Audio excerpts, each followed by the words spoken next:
pray. Almighty God, we bow down before Thee in humble obedience and dependence. We pray Thee, grant us the grace to respect each other this day in all our consultations, that our deliberations today shall take place in the spirit of mutual trust, so that we as leaders shall lead our country on the path of peace and shall find solutions for issues and problems facing us. Grant us the mercy, O Lord, that we shall today also honor Thy name in all we think, do, and say. Almighty God, we pray Thee, bless our land and all its people. This all we pray in the name of Jesus Christ our Lord. Amen. Affirmation. I solemnly affirm that I will be faithful to the Republic of Namibia and its people, and I solemnly promise to uphold and defend the Constitution and laws of the Republic of Namibia to the best of my ability.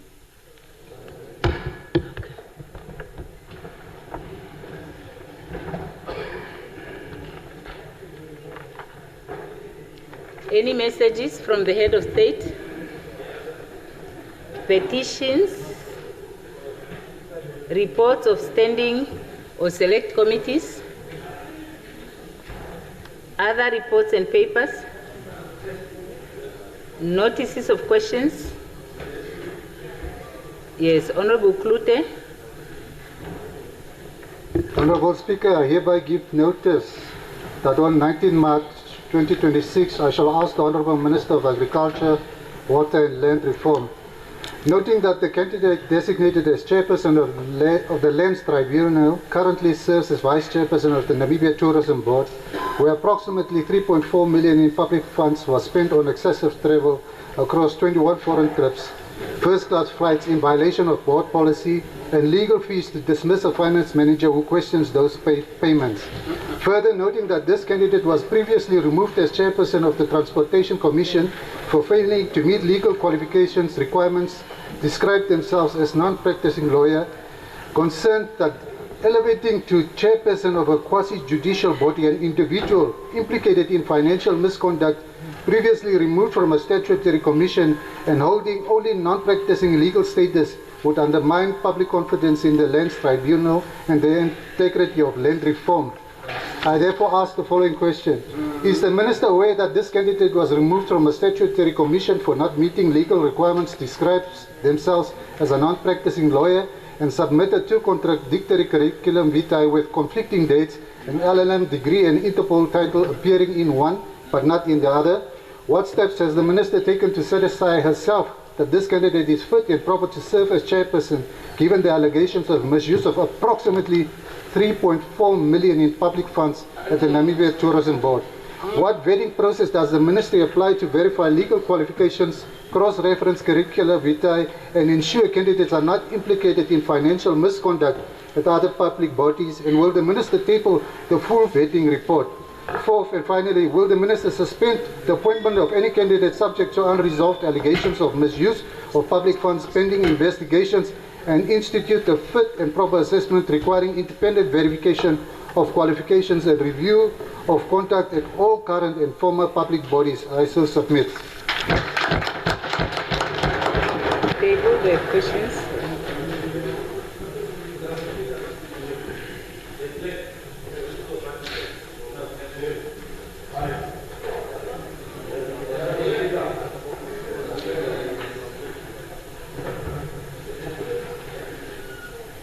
Honorable Thomas. Thank you very much. Honorable Speaker, honorable members, good afternoon. On March 17, 2026, I will ask the Minister of International Relations, Honorable Selma Aspala, the following question.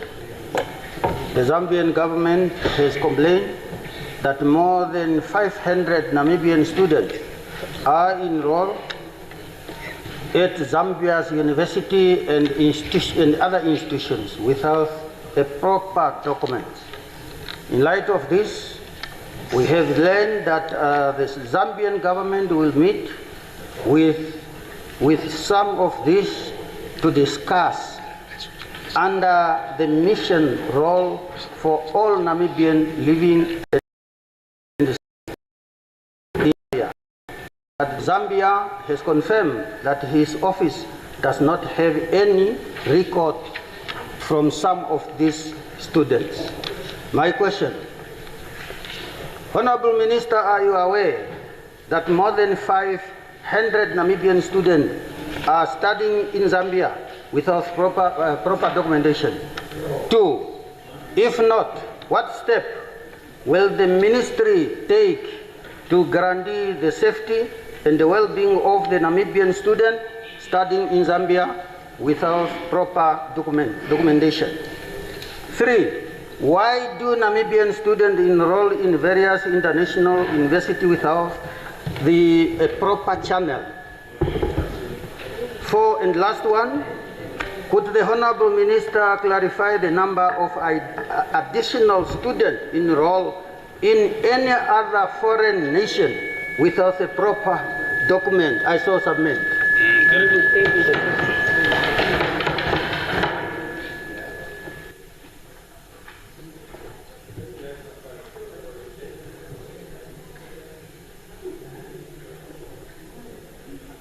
Honorable Binge Sheundo.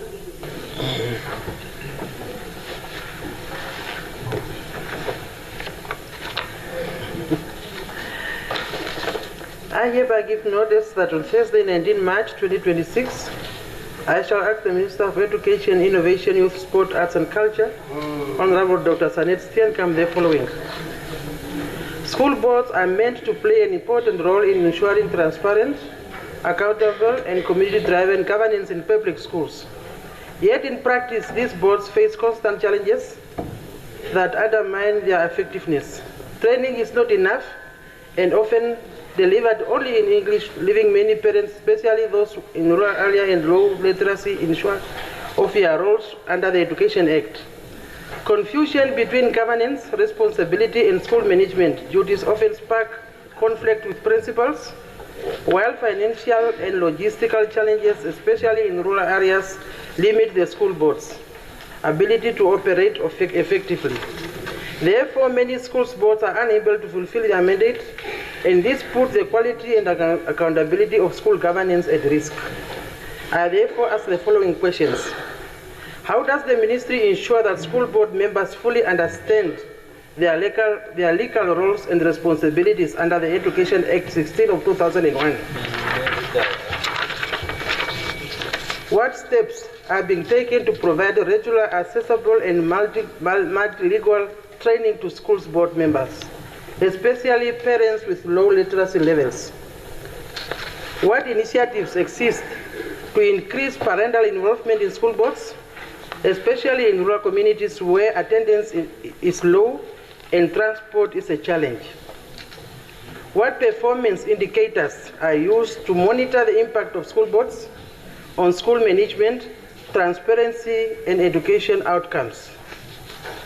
Are there any plans in future to strengthen oversight mechanism to ensure that school boards are held accountable for fulfilling their roles? I so submit. Please take the questions.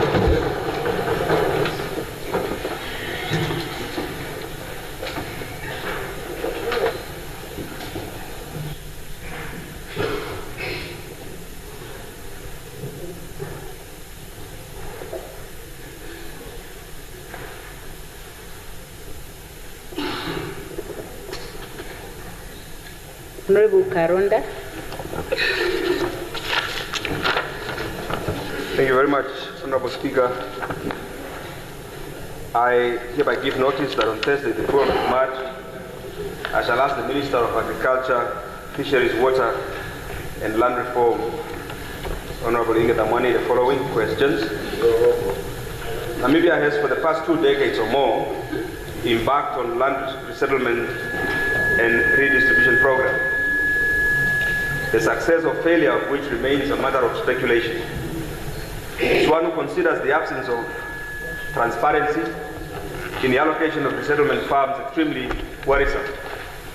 To this end, will the Honorable Minister please table a comprehensive list of all Namibians who have been resettled since the commencement of the resettlement and redistribution program? will the Honorable Minister also include the names of resettlement farms, the regions in which such farms are? Swan also wants this information urgently as part of the requisite oversight function that Parliament has. Further, also, please inform this August House how much money was spent to acquire each farm and what these farms have been used for since they were given to the beneficiaries. Are there any resettlement farms out there that are still not given to any beneficiary? If yes, how many such farms are there and where are they located? Why have these never been given to anyone? And if they were acquired for resettlement and redistribution purposes? Thank you. Please table the questions.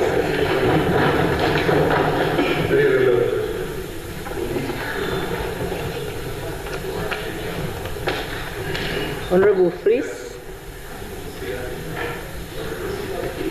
Yes, Honorable Fries, just a moment, please. Just a moment. What is the point of procedure, Honorable Ampanda?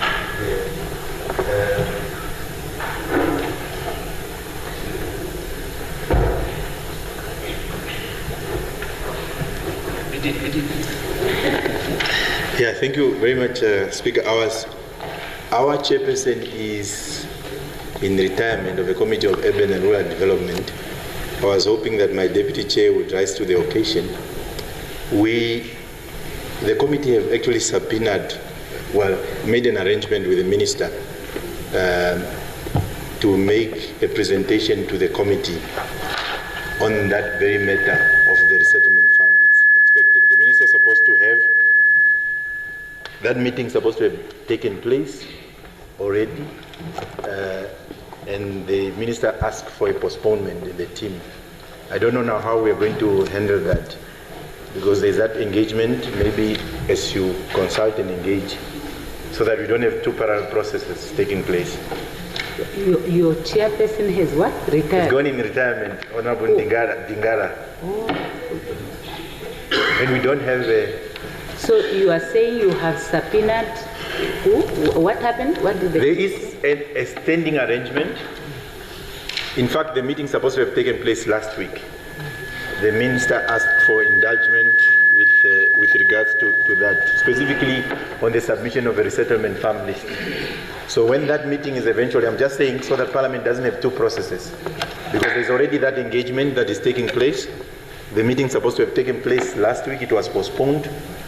And when that happens, we now have a question on the floor on that, what the committee is doing. And I know Honorable Karonda may not know because he's not a member of the committee. And I'm just advising maybe we'll find a way how this process can be harmonized. Yeah. Okay, no, let me defer the ruling on that one so that the Secretariat would assist me, because they are providing services to that committee, so that we can establish what is happening and assist me to, that will assist me to arrive at a conclusion. Yes, Honorable Fries. Thank you, Honorable Speaker. I hereby give notice that on Thursday, the 19th of March, 2026, I shall ask the Minister of Urban and Rural Development, Honorable James Sankwasa, the following. Various media reports and community engagements outline significant delays in the issuing of title deeds across several town councils and municipalities in Namibia. In a number of cases, residents who have already received houses or urban land allocations are forced to wait many months and in some instances years before the ownership is formally registered. This situation raises serious concerns about administrative efficiency and coordination within local authority land delivery systems. More importantly, the absence of registered title deeds deprives citizens of secure property rights and prevents them from using their homes as economic assets for financing, investment, or inheritance. I therefore ask the following questions. What is the current national backlog of outstanding title deeds for properties allocated through municipal and town council housing schemes? and government-supported housing programs. Which municipalities and town councils currently have the largest delays in issuing title deeds, and how long, on average, do beneficiaries wait from allocation or handover to official registration? What is the annual processing capacity of the National Deeds Registry, and does the Ministry consider it adequate to meet the current housing and land delivery demands? At which stage of the urban and property registration process does the greatest delay occur? Is it municipal and township administration, township and municipal proclamation, surveying and cadastral approval, or the processing at the deeds registry? How many beneficiaries of government or municipal housing schemes are currently occupying homes without registered title deeds, and what timeline has the Ministry set to resolve this? I so submit, Honourable Speaker. Yes, Honourable, please table the question.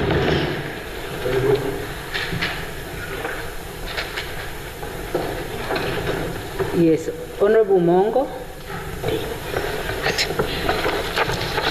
I hereby give notice that on Thursday, 19 March, I shall ask the Minister of Urban and Rural Development, Honourable James Sankwasa, the following. The Rehoboth Town Council is mandated under the Local Authority Act, Water Resource Management Act, and associated municipal bylaws to provide residents with safe, reliable, and affordable water services. These laws require local authorities to consult communities before implementing major infrastructure changes, maintain water supply system properly, and ensure transparent billing practices.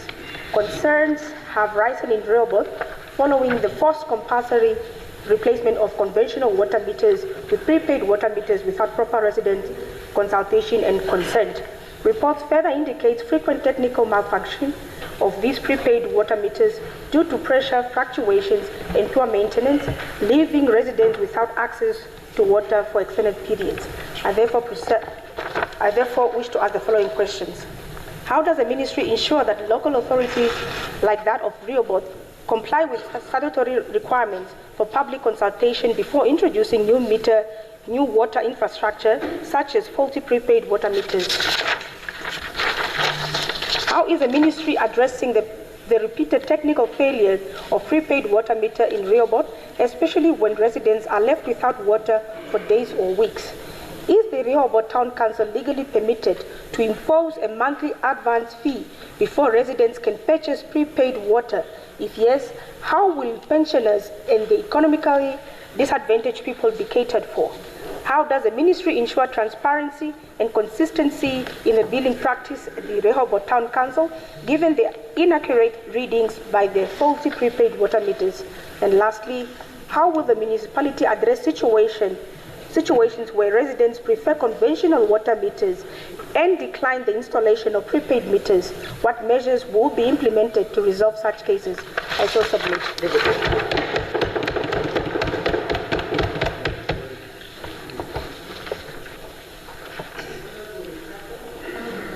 Honourable Lukato. Thank you. Honourable Speaker, members of Parliament, and the leaders of various political parties, good day, and thank you very much for the platform. Good day.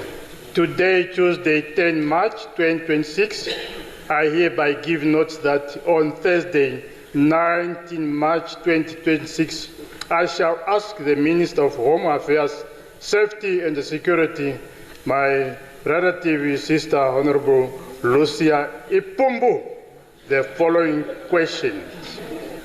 On the escalating crime rate at the Democratic Resettlement Community, DRC, in Swakop, in the Irongo region. Honourable Minister, I have received numerous concerns, cries from residents of DRC on the high crime rates within their community.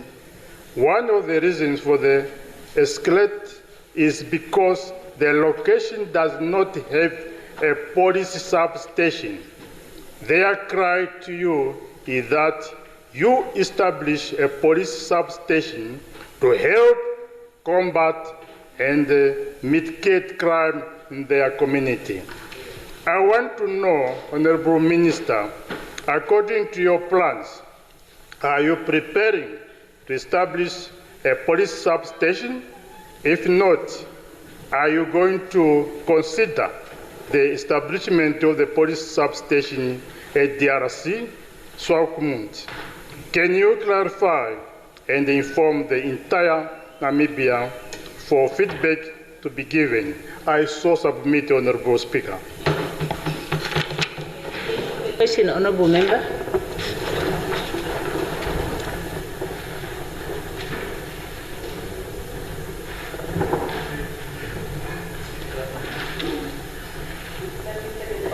Honorable Kanderogo.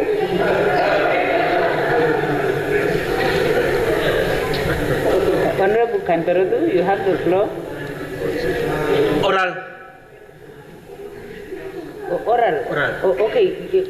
Yes. Okay. Can you give the gist of the question, Honorable? Can the Honorable Kanderogo give the joint declaration negotiations? Yeah. Okay. Let me hear the question. Put the question. Okay. Thank you so much, Honorable Speaker, and welcome back. My oral agent go to the Honorable Minister Selma Ashipala Musabi. Is on joint declaration on genocide. This Parliament has rejected the proposed amount for genocide negotiations through the joint declaration. However, up until today, there is no feedback to this very particular Parliament of what have transpired. Furthermore, the affected communities have requested for inclusive negotiations with regard to genocide. They have been crying, there is no response from the government. There is also a call for genocide conference because we went to the negotiations without a blueprint or a position paper as the affected country, including the affected communities. Where are we with regard to joint declaration on genocide? I so submit. Yes, thank you, Honorable Member. Honorable Member, that's a very substantive question. Really, I don't know whether it can be expected that the Minister should answer that question without proper preparation. Honorable Members, what I'm going to do now is, under Rule 8, which provides that the presiding officer would make rulings where the law do not make a provision, I will now come with specific criteria for urgent oral questions, because I can see that members just choose this question, I'm going to ask it orally, the other one I'm going to ask it through a written notice. And as a result, we have important issues that are just sprung on ministers without a pre-notification. I will give a discretion to the minister whether she is able to answer that question or she would want to receive a written question. Because in my personal view, this question does not qualify as one that has to be asked orally. The issue of genocide is known to us. We have been negotiating. It's a very important issue, and I will give the minister the flexibility.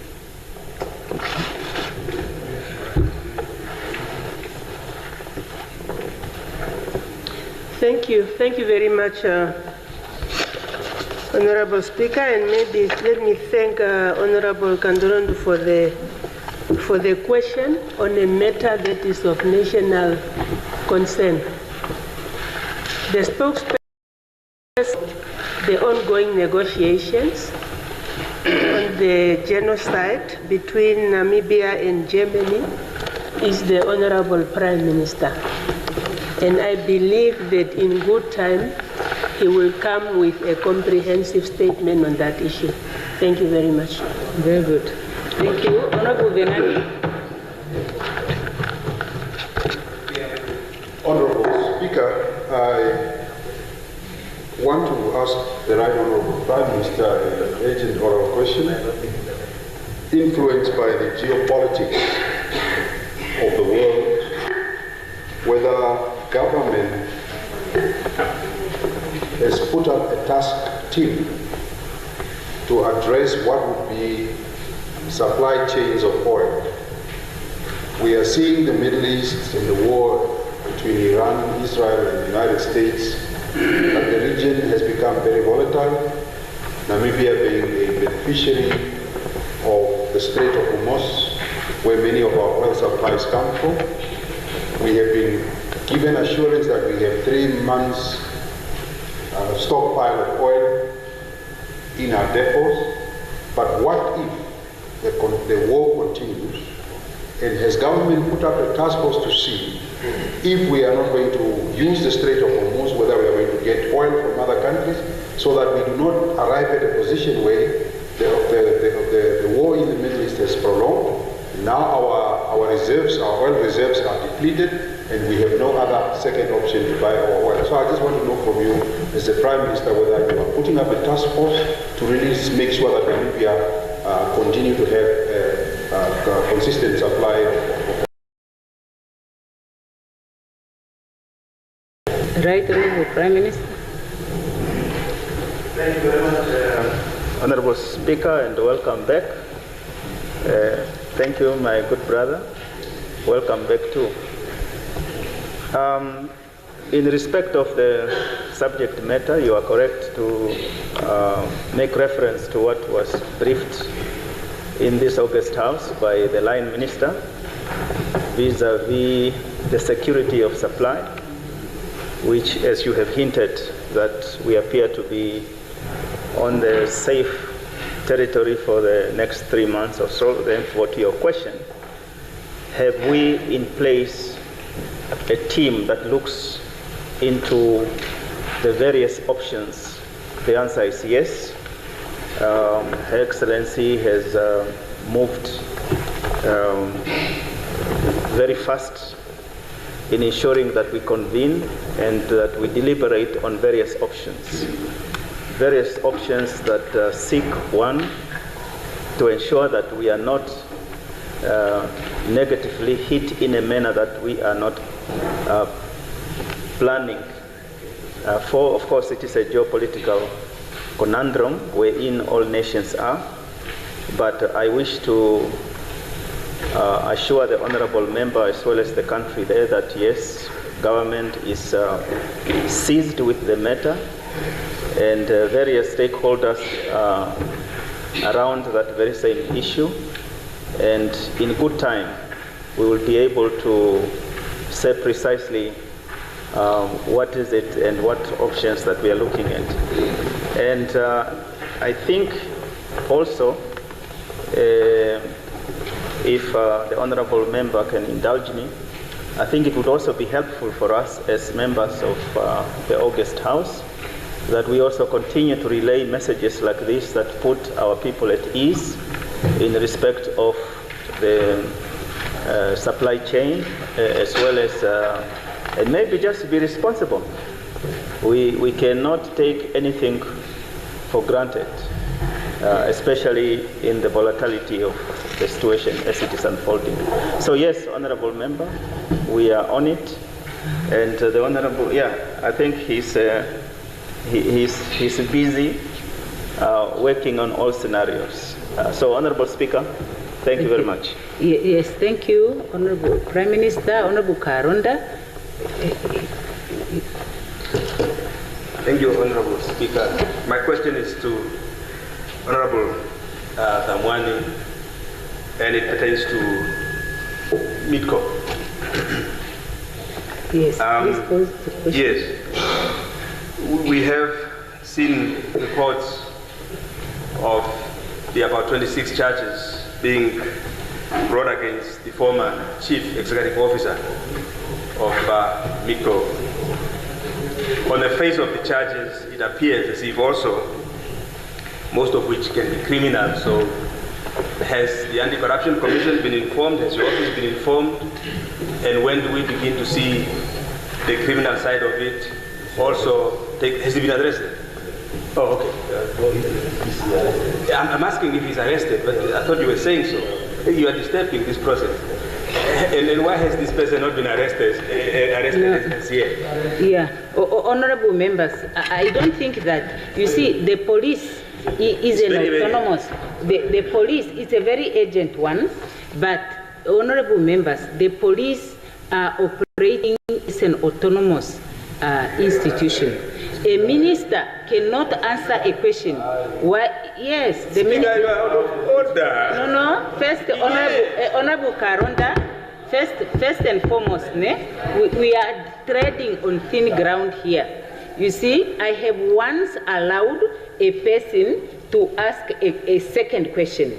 The rules are saying every person has one question.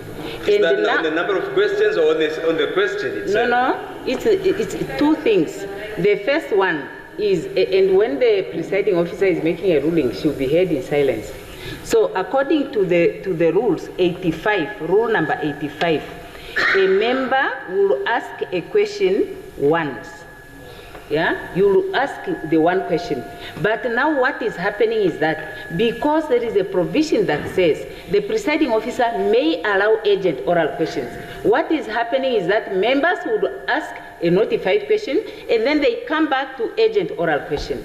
So what I'm actually going to do is to bring a ruling on that one, because I can see now that we are now having a situation where members are now having two questions through that arrangement, when the intention of the rule is that there is only one question. Members would only ask one question. That is on the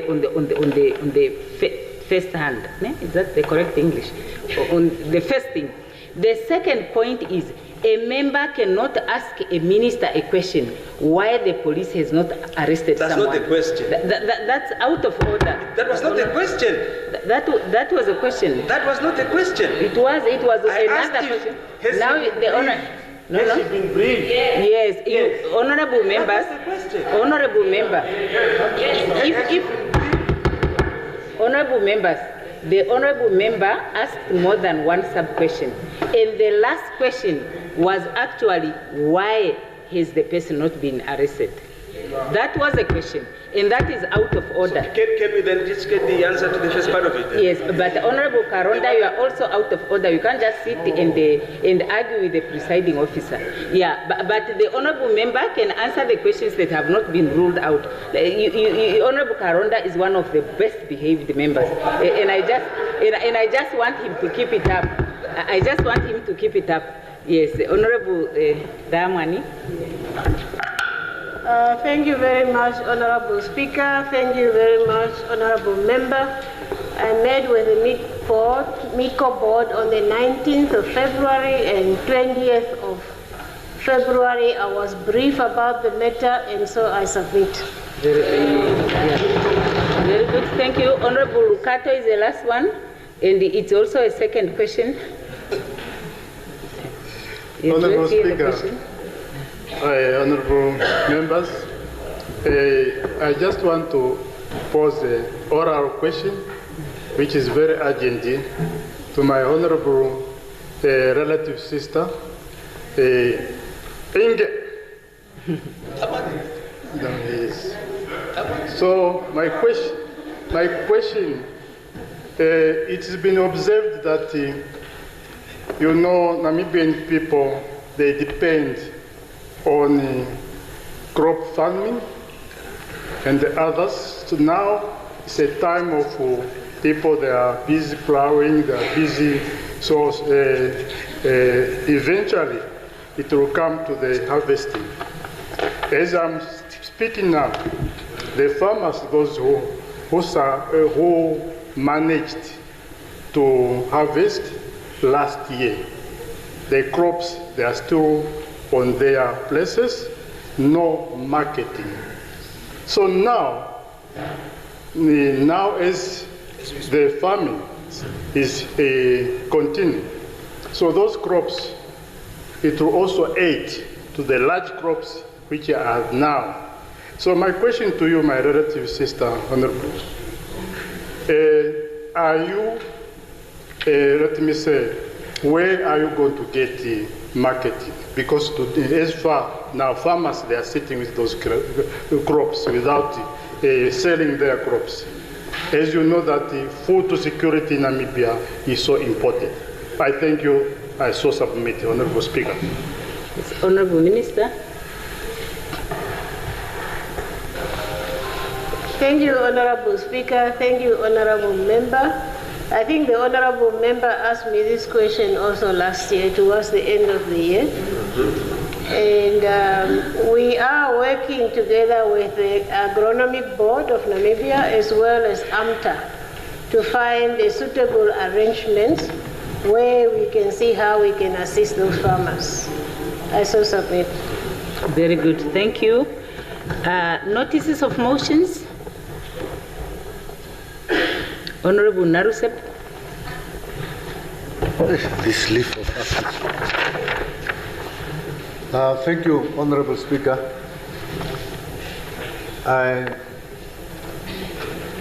move without notice in accordance with Rule 76B and Rule 124H of the Standing Rules, Orders and Internal Arrangements, that leave of absence be granted to Honorable Ruth Masake until the 12th of March 2026.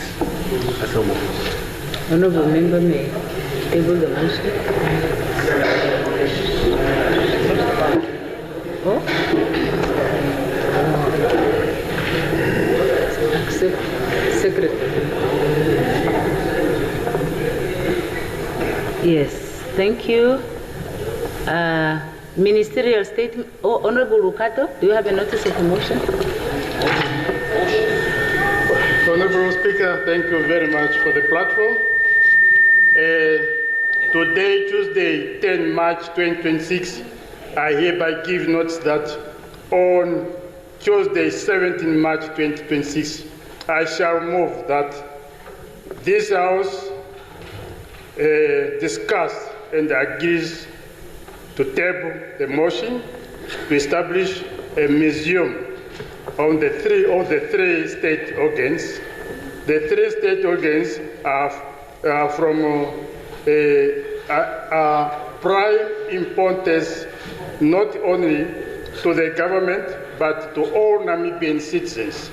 The nation at large should be well vested in the setup of the three government bodies, namely the executive, which is cabinet, the legislature, parliament, and the judicial, which including the Supreme Court, High Court, and lower courts. I so submit, the Honorable Speaker. Yes, the Honorable Member may table the motion.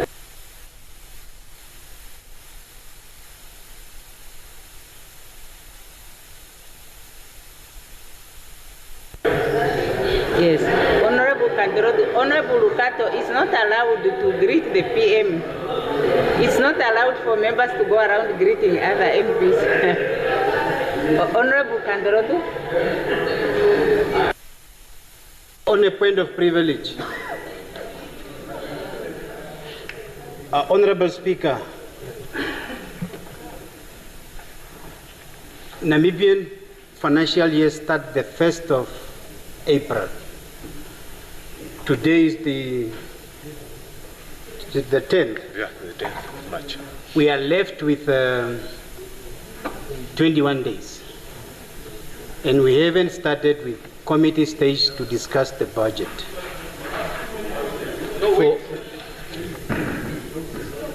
Why can't we suspend the business of the day and move to the committee stage so that we can start deliberate on the budget? Because we need this money. Even the motions, the questions that we want to post, at the end of the day, it needs money. So we cannot continue business as usual. Let's unusualize the business, please. Yes, thank you, Honorable Kandorodo. That's a very important really point of privilege, raising a point of procedure. And there was an attempt in the past for us to raise that, and we could not get the agreement of the members, and I was looking at the rules to see what can be done. But if we agree today to do that, I would not have to go to what I was trying to do. So there is a proposal by Honorable Kandorodo. Can we agree that today, once we have, we will agree from today to do what Honorable Kandorodo has proposed? Is there a secondment for that proposal? Is there a proposal? I'm asking for secondment, not no. Yeah, and then I'm asking for secondment, and then I will ask for whether there is an objection. And I want the members to note that there is a provision on the rules that I'm looking at in regard to that issue. So it should never be understood that this matter can just be suffocated on that basis. So my first question is there support for that view?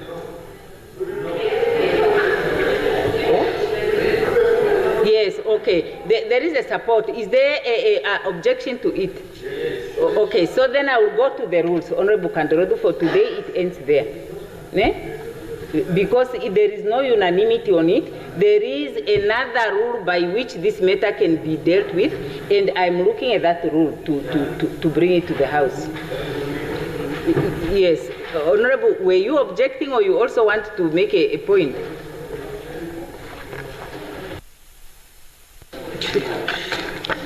No, Speaker, there was a meeting that was called to discuss that very matter. We delegated our chief whip to go and argue that point, and the feedback came back differently. We don't know what is basically happening. So, yeah. So if there was a meeting, yes. I wasn't the chairperson. Maybe I will not be a good representative of that. There was a meeting to discuss that matter, called by presiding officers, and we understand the matter has been dealt with there. So I'm just bringing it to your attention. Yes, so, no. But those who were there can probably speak better on that. So I'm okay, honourable members, let's proceed. We cannot dwell on this issue in terms of the rules. You see, it is either we deal with this matter, I know, honourable members, it is either we deal with this matter on the basis of practice, or we deal with the matter in terms of a suspension of a rule. Now, when you don't have unanimity, you are forced into a vote. And when you go into a vote, you now require that 75% in order to suspend a rule. But there is a fallback position, which is a practice.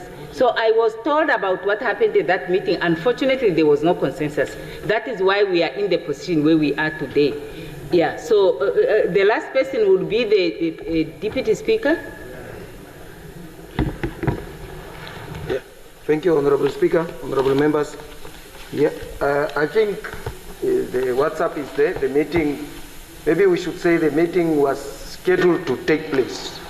But I think of the 13 chief whips, only 4 attended. Honorable Lucato, Honorable Ngarusep. No, Honorable Berta. Yeah, we're only 3 actually, 4 with me. So those are the, and then Honorable Somai indicated that he has got a pre-arranged engagement at the big house.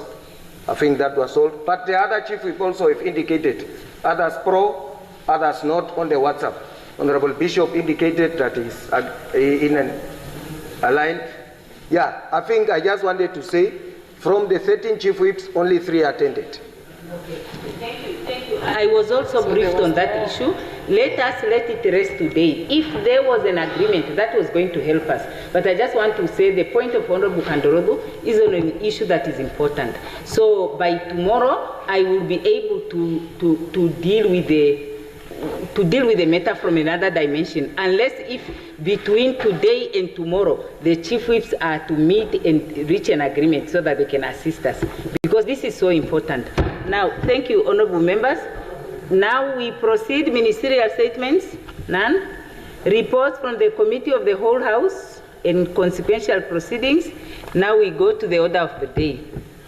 The Secretary will read the first order of the day. Resumption of debate on second reading, appropriation bill. When this assembly adjourned on Wednesday, the 4th of March, the question before the assembly was a motion by the Honorable Minister of Finance. Honorable Hangula adjourned the debate, and he now has the floor.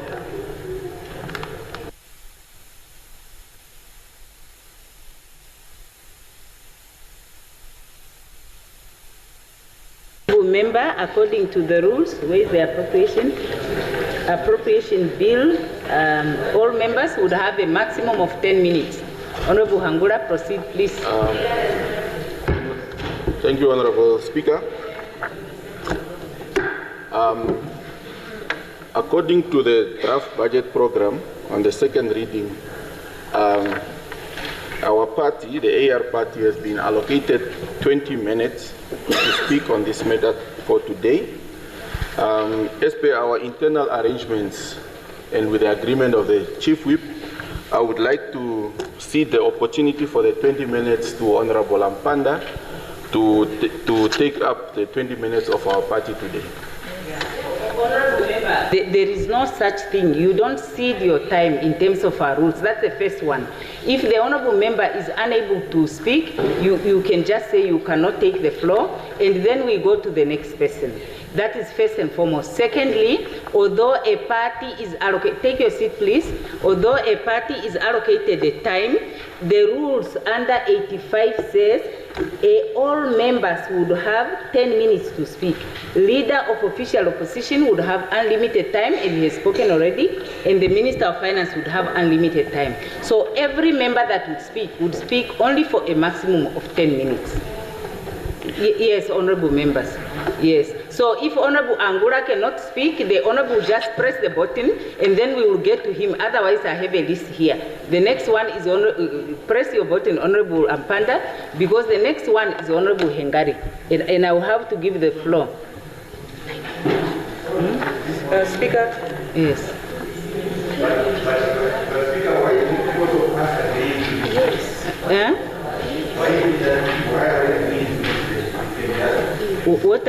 What is that? Time allocation. Yes, the time allocation, honorable member, is that your question? I'll explain to you. Just take it.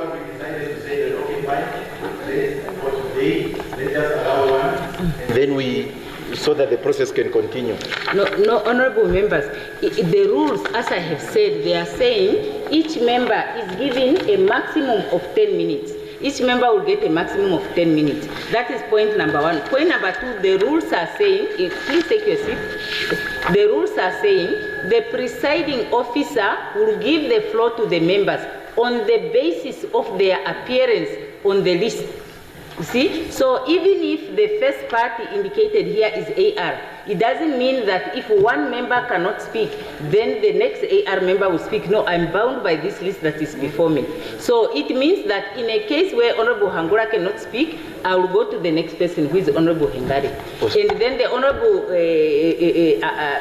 Ampanda would have to press the list again, and I see here there is Honorable Mwashindange, Honorable Aupindi, Honorable Kalangula, Honorable Abraham, Honorable Lutuhezi, Honorable Tuchavi. So Honorable Ampanda would have to press the button. But it was already on. Yeah, not here. My list here, the next person, honorable members, please. My list here, the next person is Honorable Hengari, and she has the floor. So your name will appear now at the bottom of the list. No, it did not appear here. The one who was having the floor is Honorable Hangura. No, I will not agree, Honorable Hangura. I will not give you the floor. Honorable, please proceed. No, honorable members, we can't do that. That's not our system. That is not our system, honorable members. It is not our system. It doesn't work like that. You don't have the floor, Honorable Hangura. Yeah, no, you don't have the floor. I give the floor to Honorable Hengari. Yes, Speaker, if you can just... I seek your indulgence on this very important issue, Speaker. I'm ready to contribute, but I'm wondering what harm will it do if we allow members to do that which they are saying. If they are I have made a ruling already on that one, Honorable Member. Oh, thank you very much, Honorable Speaker. No, not guaranteed, not granted. Proceed, Honorable Member. Proceed, Honorable. Honorable Speaker, honorable members, fellow Namibians who follow these proceedings with justified concern, I rise today to contribute to this important debate on the appropriation bill for the fiscal year 2026-2027, presented under the theme People, Productivity and Prudence. The theme, Honorable Speaker, is carefully chosen and sounds reassuring on paper. Yet the fiscal reality it confronts is far more troubling. An economy decelerating, revenue softening, and debt cost spiraling, expenditure locked into patterns that prioritize consumption over the investments needed for genuine, lasting progress. Honorable Speaker, you can't do that. Please take your seat. Yeah, please, let's go. Let us begin with the macroeconomic context, because no budget can be evaluated in isolation. The downward revision of real GDP growth to 3.1% from the 3.6% projected in the mid-year budget review is not a minor technical correction. It reflects a deeper slowdown that shrinks the fiscal envelope and reduces our room to respond to shocks. Our economy is caught in a difficult transition. Primary industries, long the acre of export earnings and government revenue, have slumped to near stagnation at 0.2% growth. The diamond sector remains subdued, while gold operations undergo the costly and disruptive shift to underground mining. Secondary industries, manufacturing and construction have weakened to 2.8%, signaling softer domestic demand and investment. Only the tertiary sector, driven by wholesale, retail and transport, offers limited resilience at 3.8%. These sectoral imbalances, Honorable Speaker, are not occurring in a vacuum. Geopolitical trade frictions continue to disrupt global commodity markets, while climate volatility, droughts, erratic rainfall, and heat stress repeatedly hits agriculture and rural livelihoods. The combined effect is a fragile base from which to fund ambitious social objectives. When growth falters, Right Honorable Prime Minister, revenue follows and the margin for error disappears. The budget has been described as a social budget, and it does contain meaningful allocations in priority areas: education and innovation, arts and culture, including targeted funding to reduce school congestion, and 2.8 billion in tertiary subsidies. Health and social services allocated 13.1 billion, with 259 million for urgent professional recruitment and a medium-term commitment of 38.5 billion toward hospital infrastructure.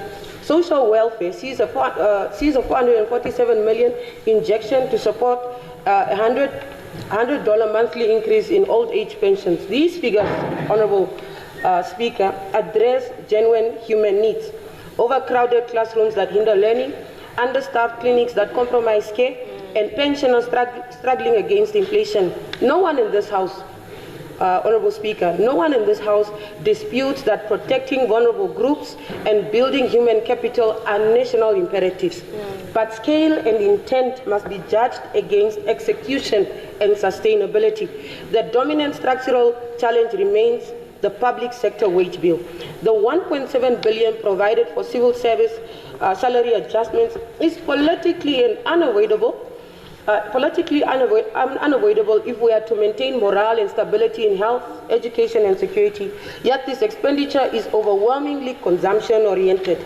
It delivers short-term relief, but generates almost no multiplier effect toward future growth. Total operational spending now surpasses 80 billion, accounting for more than 75% of the 106.1 billion budget envelope. Developmental spending, by contrast, is squeezed to the point of stagnation. Consider what this means in practice. We can continue to remunerate teachers, nurses, and police officers, an ethical and practical necessity, but the fiscal arithmetic increasingly prevents us from constructing the modern schools, equipping the clinics, or maintaining the roads these professionals need to deliver effective services. This is not prudence, it is a creeping hollowing out of capacity. Honorable Speaker, over time, it risks well-intentioned social commitments into under-resourced promises that erode public trust. On the revenue side, the picture is equally concerning. Total revenue is now projected at 89.6 billion, a downward adjustment driven by mining sector weakness. Corporate tax receipts have declined, reflecting commodity price softness with production disruptions.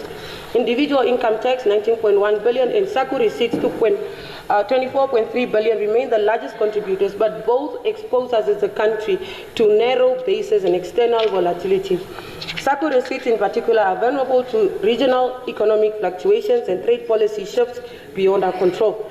The greatest threat, Honourable Speaker, however, is the accelerating debt servicing burden, the interest cost trap. Interest payments are forecast to reach 16.2 billion in the financial year 2026-2027, equivalent to 17.7% of total revenue, up sharply from 14.3 billion, 16.4% the previous year. Public debt stands at 65.2% of GDP, with 27% held in short-term treasury bills that must be rolled over frequently and at potentially higher rates. Recent liquidity pressures, the 12.9 billion euro bond maturity and the 2 billion IMF rapid financing instrument repayment have already strained reserves and forced difficult trade-offs. This is a classic pincer movement. Revenues under pressure from below while debt costs rise relentlessly from above. The result is a shrinking fiscal space that leaves little capacity for counter-cyclical measures, infrastructure renewal, or private sector stimuli. Every additional dollar paid in interest is a dollar unavailable for classrooms, is a dollar unavailable for clinics or job-creating projects. Left unchecked, this trajectory risks locking Namibia into a cycle of stagnation where social spending becomes maintenance rather than transformation. The procedural challenges that delay decisions in this House are symptomatic of broader policy misalignment and institutional strain. These are not isolated incidents. They reflect the difficulty of forging consensus when tough choices must be made between immediate demands and long-term viability.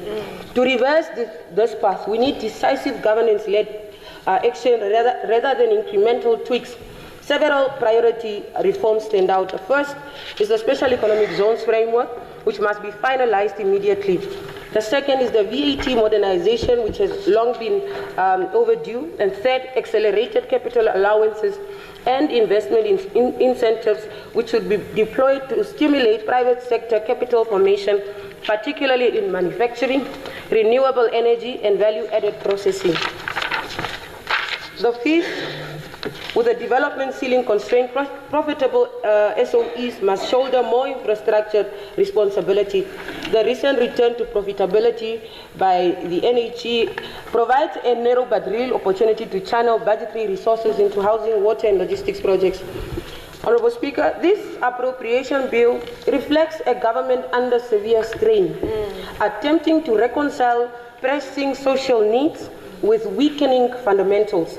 The social allocations show awareness of our people's hardships, yet the structural rigidities, wage bill dominance, interest payments consuming nearly 18% of revenue fragility, and delayed reforms point to a budget tilted toward short-term maintenance rather than the structural transformation required for sustainable prosperity. History reminds us, Honourable Speaker, that fiscal discipline is not an enemy of social progress.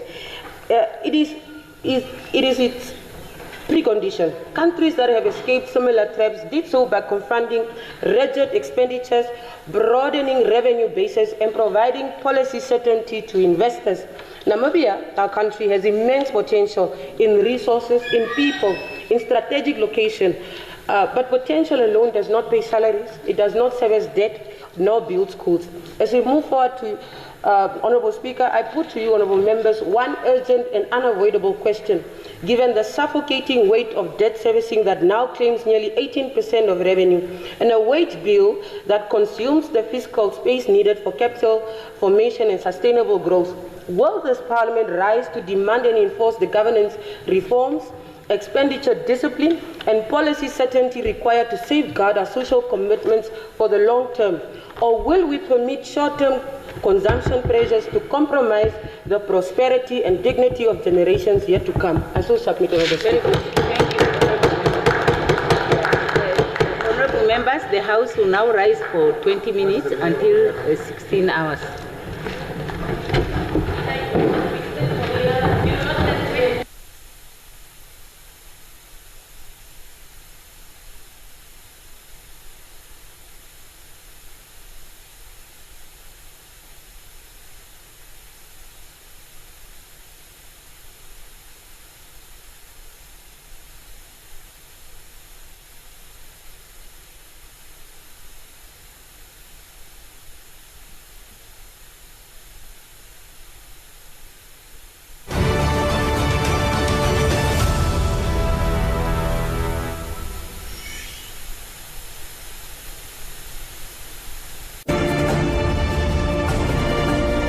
This is NBC1.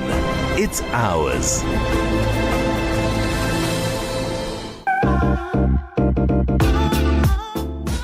This is Touch FM.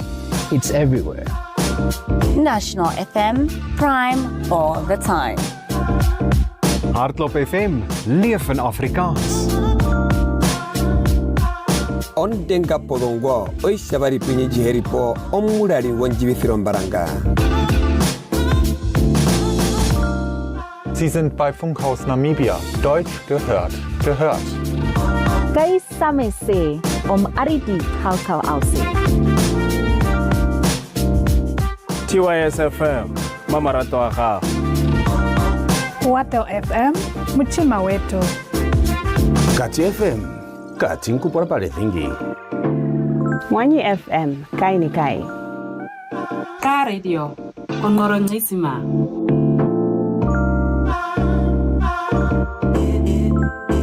I don't want to have kids ever. But we can raise this baby together.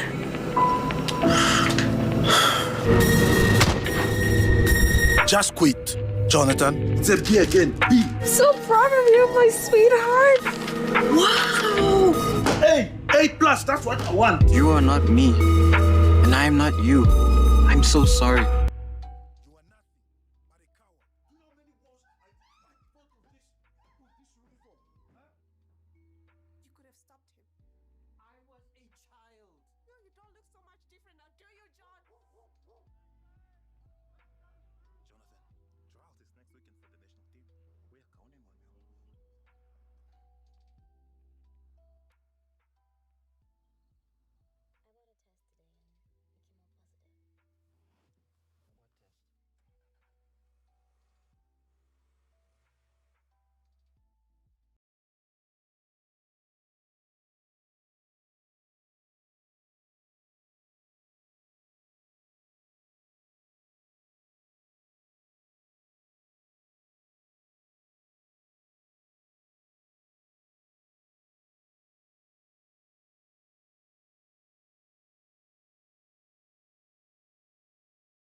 Authority induction meeting at Marienthal warned that unaccountability also slows down development and undermining service delivery. Sankwasa said several regional councils and local authorities have not been properly audited for years, labeling it as a gloomy picture of governance. He emphasized that the provision of urban housing and the proper management of land are legal responsibilities of local authorities, urging office bearers to put aside political slogans. The reason this country went to war was not for bread. It was for land. People died to make us have access to land. Why are we not having access after 30 years, 35 years of independence? Why are we being continually denied access to land? And who is denying us? The very people that came and say we want to bring change. Where is the change that you promised the people? Where is it? Again, when these private investors are even given serviced land, you are selling it $7, $6 per square meter because it's not serviced. Yet you are giving this to private investors. Take it further. Who is the target market of these private investors? Is it the lower class of our citizens? Is it the upper one? If it's the upper one, the next question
national growth has largely grown in a managed manner.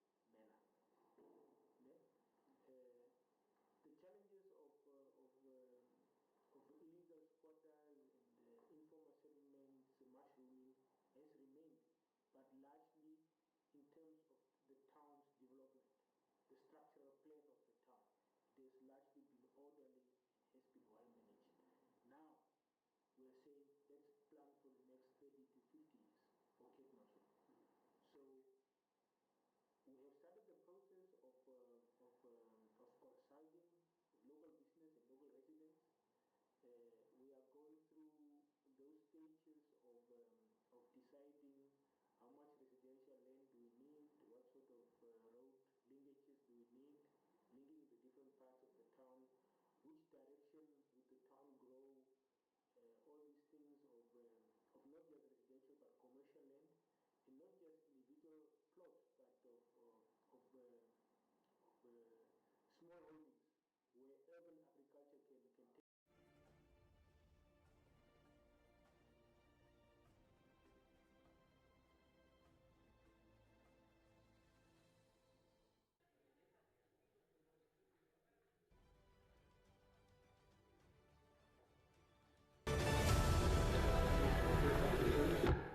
Okay. Now the next speaker is Honorable Ngashindange.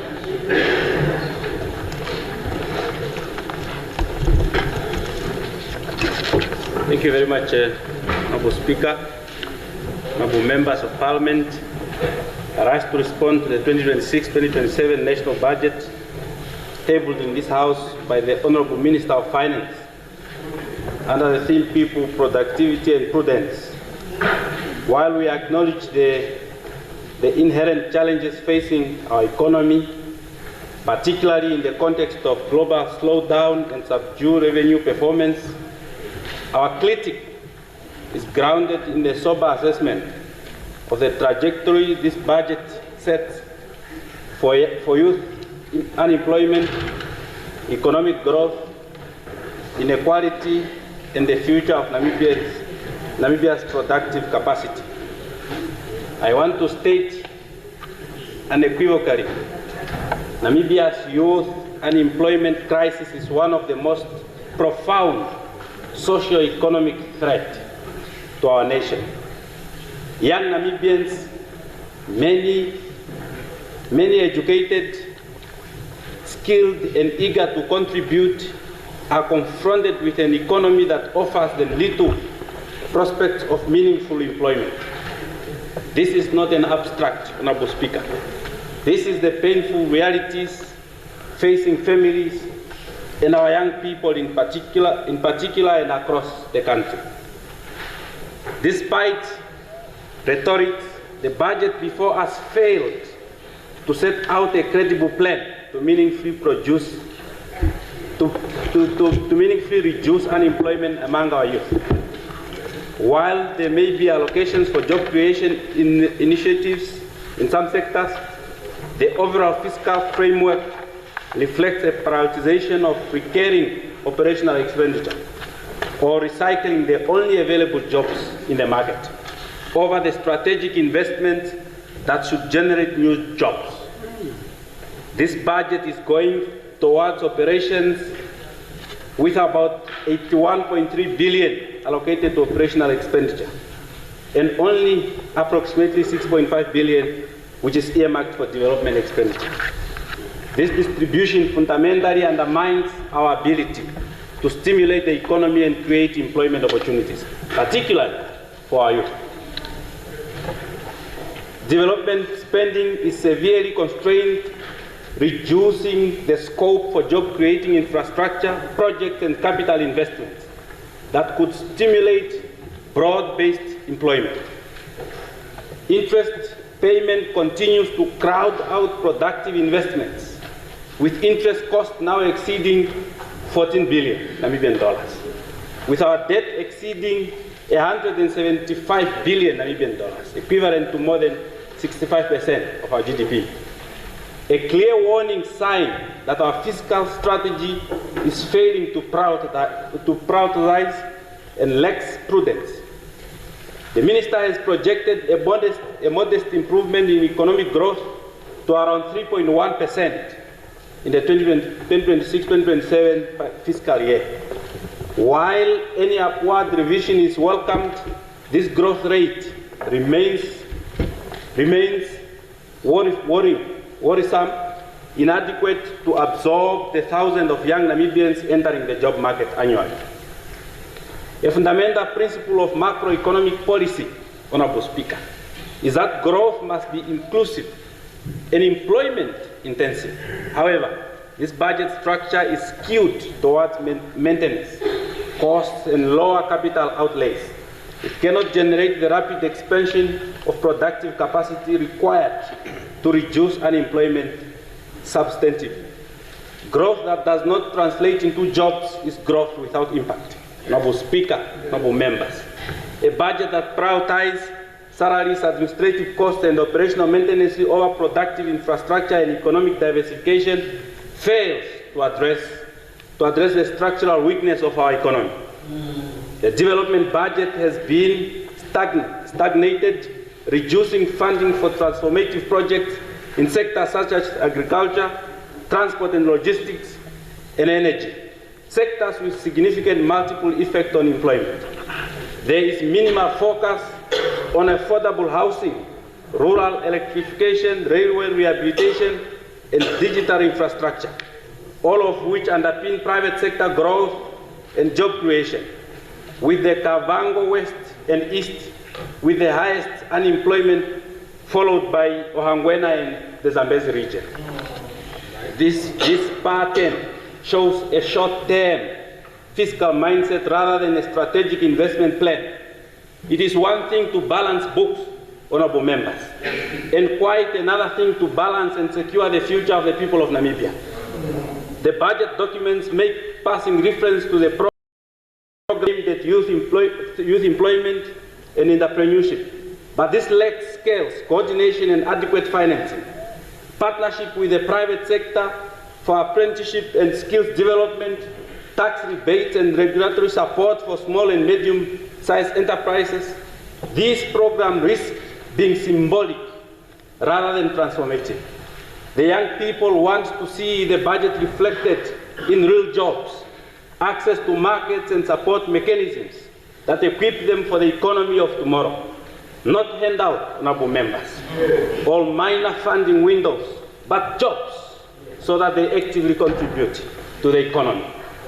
Honorable Speaker, honorable members, the youth of this country, particularly those in schools, were told during the campaigns that fees will fall. It did not end there. Her Excellency the President even told Parliament on the 3rd of February this year that fees have fallen. After these promises, fees will fall later changed to subsidized education. In my many years of experience as a national student leader, I have seen how lecturer halls start with 100 students in February, only to end up with 50 students the following year. These dropouts have been caused by lack of finances most of the time, even when students used to get non-tuition fees to help themselves with taxi fares, accommodation, and cosmetics. We have just embarked on a painful journey of enlarging inequality with the stopping of or reduction of that non-tuition fees, or refunds as they call it. The university halls are full to the capacity as I address this house today. As we speak, they are full. But let us go there this time next year. We will find them empty because the government of the day have 3 UNAM campuses in Windhoek, but none. But you know what? Yes. None of these campuses are in Katutura. Point of privilege, Honorable Ngashindange. What is the point, Honorable Member? I am very surprised. Thank you, Honorable Speaker, for the floor. Honorable Nekongo is just raising a manifesto of SWAPO here while the person is on the floor, he is putting it up in protest of what my Honorable Mashingange is speaking about. Yes, Honorable Member, please take your seat. Honorable Mashingange, take the floor. Yeah. Honorable Izazi, please take your seat.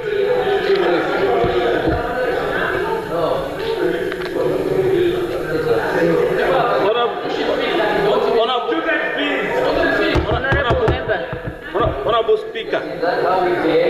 Honorable Speaker, as I was saying, the government of the day have 3 UNAM campuses, and none of these campuses are in Katutura, where majority of our students are coming from. What a betrayal. Where do you expect these students to get daily tax money, rental fees and meals from, for them to attend lectures and stay in universities? Honorable members, we should agree that if this is the modus operandi, only children from well-off houses and backgrounds will be graduating going forward. Those growing up as vulnerables and orphans like myself will end up in the streets, go back to the villages to sell tombo with their parents, go to begging, stealing and selling of their bodies to make a living. Even after passing AS, Honorable Speaker, these are not just statements, they are realities. They might just appear untrue to some of us because they are not our lived experiences or situations. They don't know. At Onaisati next to Onambutu village, Hangwena region, there lives a young man by the name Sem Dikwete. This young man defied all odds and passed with 3 A stars at AS 2 years ago. After I learned that he did not register in any university last year, I took him to NAST Enana campus in January this year to register for a Bachelor of Architecture. But we found the program full already. I then proceeded with him to the UNAM Jose Eduardo dos Santos campus in Ongwediva, where he successfully registered for a Bachelor of Civil Engineering. Registration was for free, which is commendable. We were both excited as we were driving back to the village, and I kept calling. Time is up, Honorable Member. But I was wrongly interrupted. Yeah, time is up. Now, because of that interruption, 2 minutes. No, Honorable Members. Let's not interrupt for 2 minutes. Thank you very much. And there will be no point of order, no point of privilege anymore. Yeah. So as we were driving to the village, I kept calling him engineer. Upon reaching home, we broke the good news to the parents. And they were excited for a very short time until I told them that the young man will need a room to stay in Ongwediva, at least a sleeping mattress, a pot, and 1 plate for him to start classes. The pensioners told me that they are willing to help, but they just cannot, since the only room we got available was costing $1,000 per month. As I sat there with Jonas, with eyes full of tears, I was ready to step in that very moment. But reality quickly told me of the number of cousins, nieces, and nephews that my grandparents left in my care after their untimely departure in October and November last year. May their loving and strong souls rest in peace. Honorable Speaker, honorable members, because non-tuition fee has been promised but remained inaccessible to him and many other students, Sam could not go to Ongwediva UNAM JETS campus. Neither could he start classes because of lack of money. As I speak to you today, Sam gave up his studies and now is in Windhoek to look for any type of a job.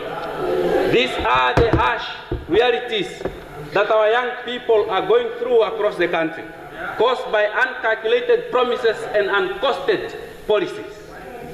We do not dispute the importance of fiscal discipline. Indeed, responsible management of debt and adherence to macro stability are prerequisites for long-term prosperity. As I conclude, we respect the technical effort that has gone into crafting this budget. The IPC cannot support a fiscal plan that fails to confront unemployment and stimulate economic growth. Okay, time is up, honorable member.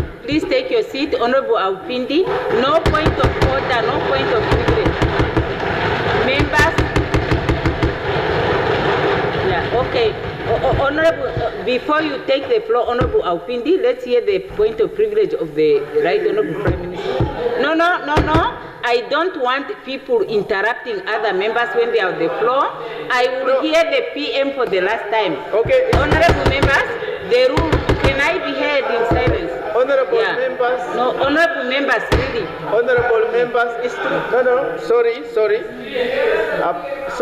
it's for the last time. The speaker has said it's for the last time. Now, but honorable members, I really want to plead with all of us. It is well and good, let's say whatever it is that we want to say, but let's remain in the path of close to truth. Okay. You see, I mean, let's just say it. Look, if we say, Honorable PM, Right Honorable Prime Minister. If we say, Right Honorable Prime Minister. Yeah. Let me just finish. You see, honorable members. Please take your seat. Honorable members. Honorable Prime Minister. Honorable Prime Minister. Honorable Prime Minister. Okay. You will say that in your intervention. What I'm trying to get the members. Honorable members. You see, the rule is saying members must be heard in silence. But we are establishing a tradition of just interrupting other members when they are speaking. So Honorable Aupindi will take place. No point of order, no point of privilege. Thank you, Madam Speaker. I compliment my colleague, the Minister of Finance, on a budget presentation that she has made.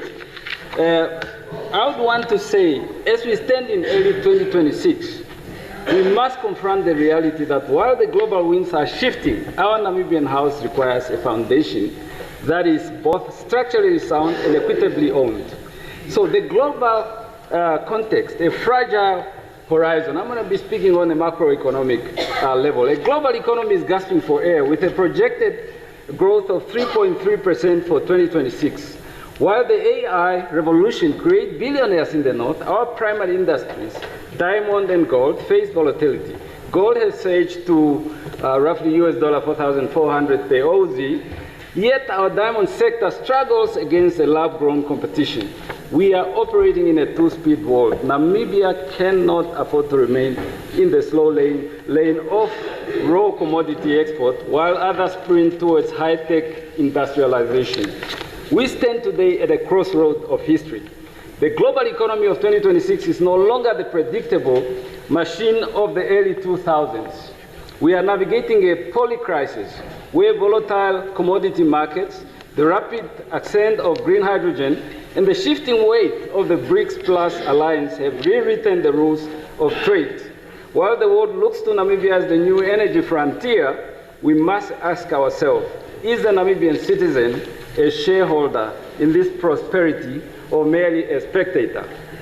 The unfinished business of economic justice. Honorable Speaker, Honorable Member, we must speak the uncomfortable truth. 36 years after independence, the commanding height of our economy, commercial land, banking, and the extractive industry remain largely in the hands of a minority. The structure of our economy remains skewed against black people.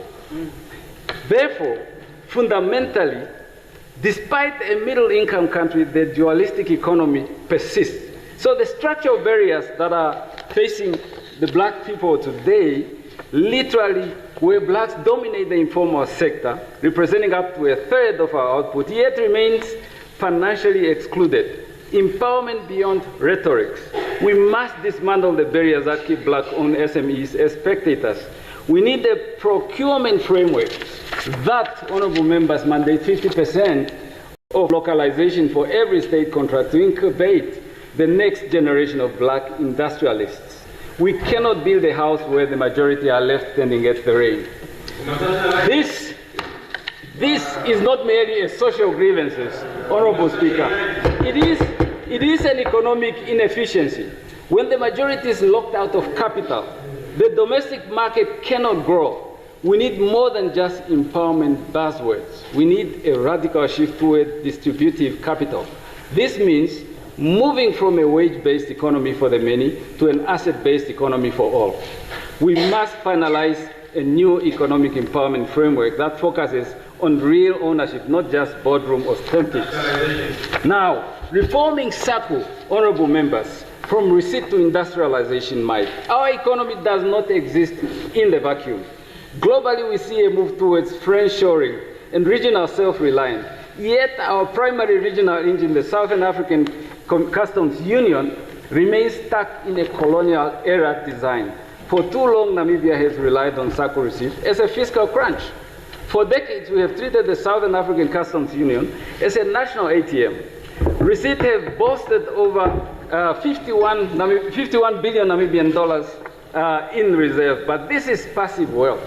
The new mandate is that we must move from a revenue-sharing mindset to a regional value chain strategy.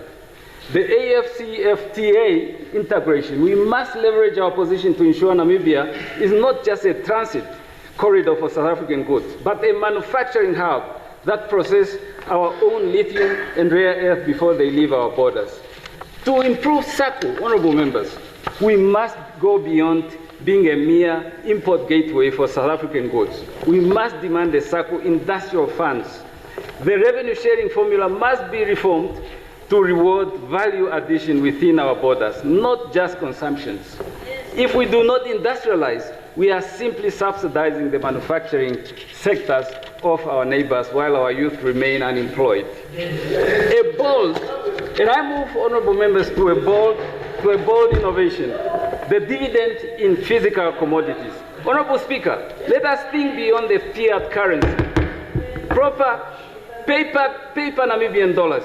In a world of rampant inflation, why shouldn't government explore receiving its dividends in physical commodities for strategic commodity reserves and for trading? Because companies play around with profitability.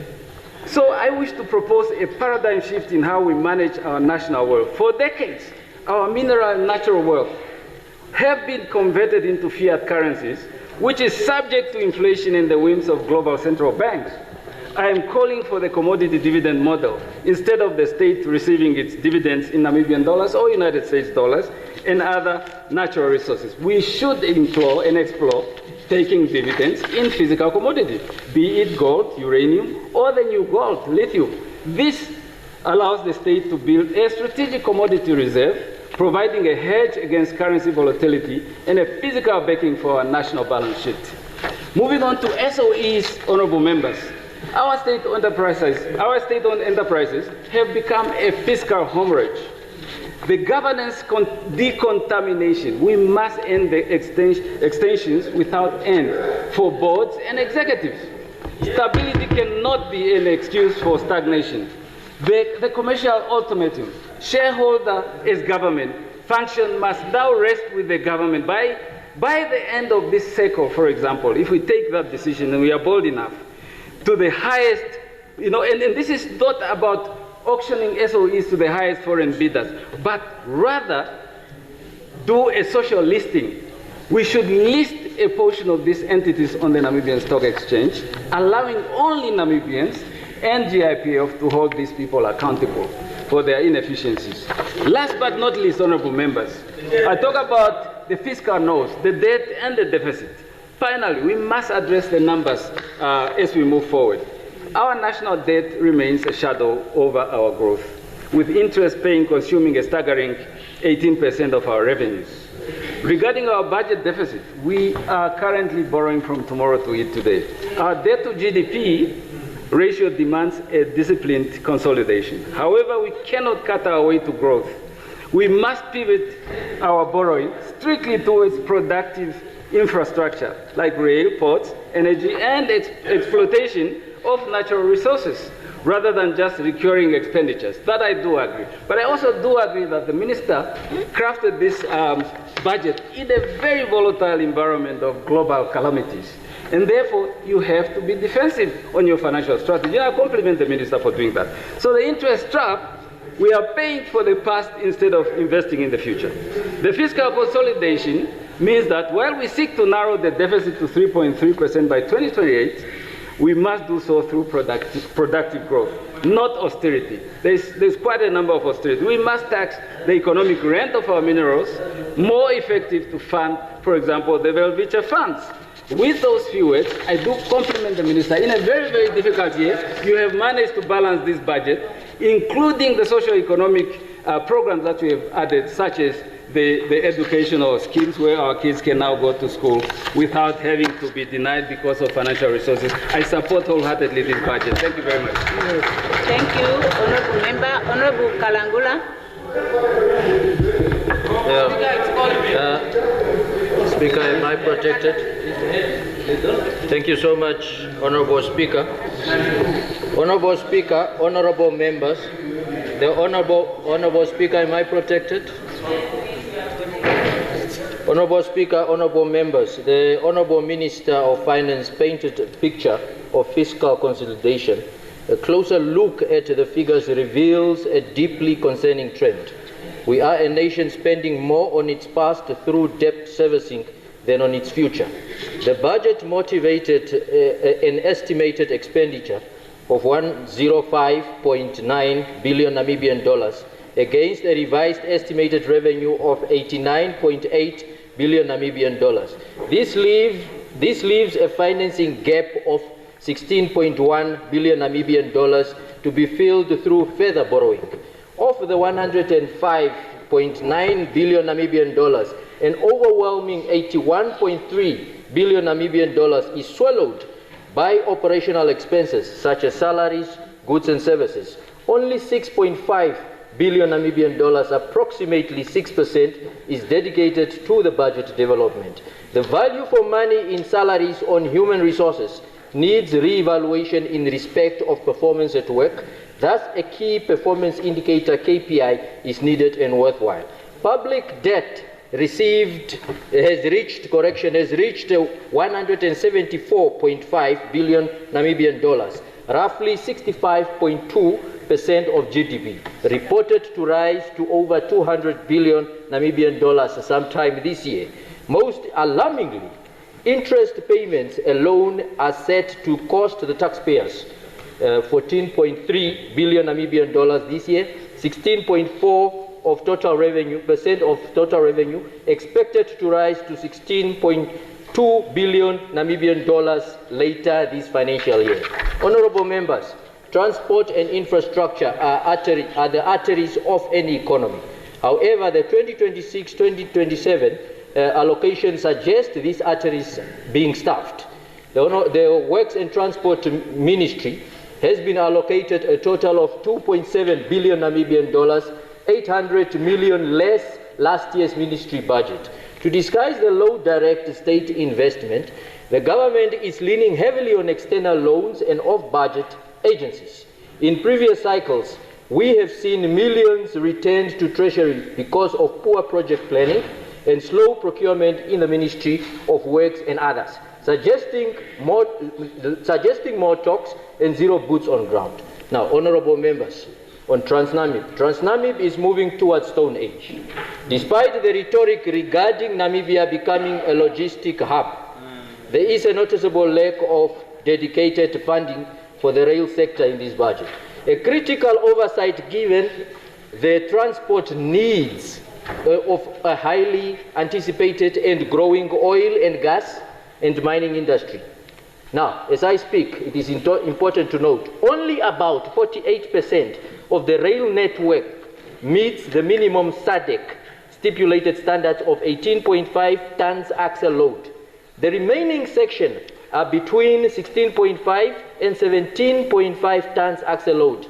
These are signs of trailing behind in the SADC region. Honorable members, we cannot claim to be a regional gateway while our railway systems remain in a state of decay. By focusing almost exclusively on roads and not much on rail, the government is increasing the long-term maintenance burden on our road network and failing to provide the cost-effective bulk transport required by mining and the energy sector.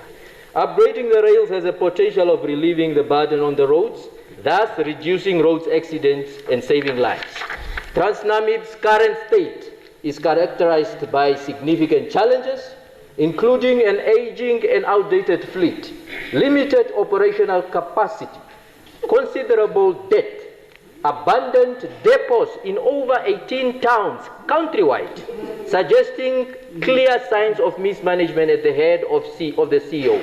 Yet the executives walk away with high salaries and performance bonuses. The reduction in direct subsidies put immense pressure on the enterprise.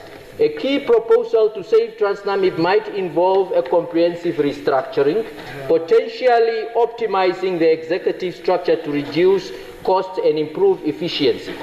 10 executive salaries for a non-performing SOE is too much for such an SOE.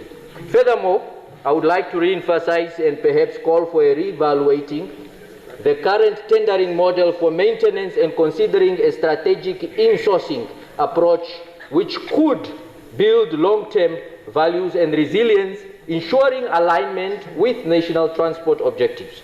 Work in the scope of TransNamib must remain with TransNamib and not on tender, to avoid milking the SOE and provoking future bailouts by giving away revenues through tendering. Bringing railway maintenance back to TransNamib could potentially save the enterprise by consolidating resources, ensuring direct oversight, and aligning maintenance schedules with long-term goals, reducing dependency and cost associated with external contracts. Can you imagine how backward tenders, outsourcing rather, has placed a strategic SOE like TransNamib? This reminds me of Air Namibia before it said liquidation. Honorable members, regarding airports and airlines, the budget does not show much of a sign of funding a new airline, nor specific funding for potential airport upgrades beyond potential operational support. However, 20 million Namibian dollars feasibility studies was said to be presented in June 2025, which it is now rendered as sensitive. For the national carrier has been allocated funds through the Ministry of Works and Transport, with a potential relaunch planned for late 2026 this year. The government views this as a priority activity and tourism. It is important to note that the study itself only determines the viability and potential profitability of a new airline. Campaign promises cannot be sensitive. Feasibility studies does not automatically guarantee operationalization within the 2026 timeframe, as a significant funding and regulatory approvals and strategic partnership would still be required. There is a concern, however, about duplication of potential corruption related to feasibility studies, particularly in the context of Namibia's current fiscal challenges. We are in 2026, no sign of any airline establishment as of yet. Honorable Speaker, honorable member, I would like to say, as I state and coming to a close, establishment of an airline without Namibian experts' consultation cannot be a national pride, but rather a selective pride. On public-private partnership, PPPs are mentioned as a point of consideration, and that involves complex negotiation processes that can extend beyond a short time frame. It is worth cautioning this in the aviation sector.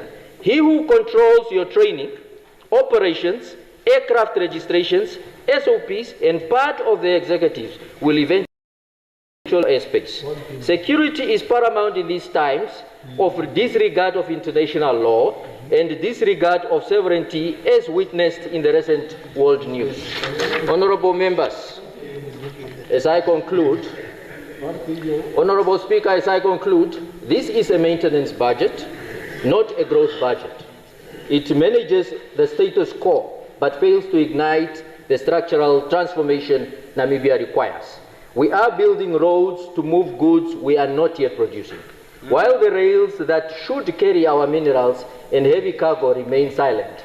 Unless we shift the ratio from consumption to investment, the prosperous future promised in our themes will remain a distant mirage on the horizon of our national debt.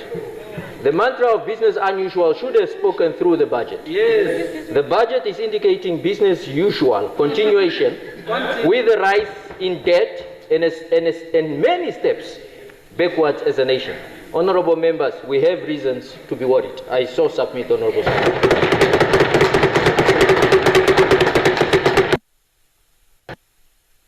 Honorable Abraham. Contradiction. Itoa is not doing well. Thank you, Honorable Speaker. Honorable members, I rise to contribute to the national budget 2026-2027 financial year, tabled by the Honorable Minister of Finance, Comrade Erika Shafuda.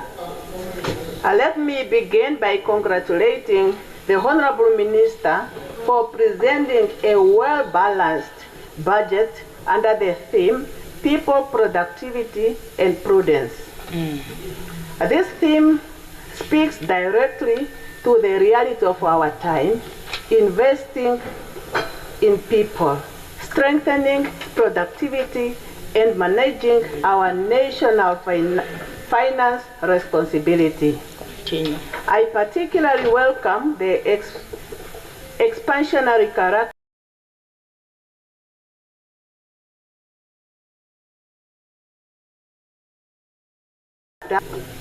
that government is serious about stimulating growth while addressing the social need of our people. My contribution today focused on the allocation of the Ministry of Education, Innovation, Sport, Art and Culture, specifically the 663 million Namibian dollar allocated to the Free Education Initiative.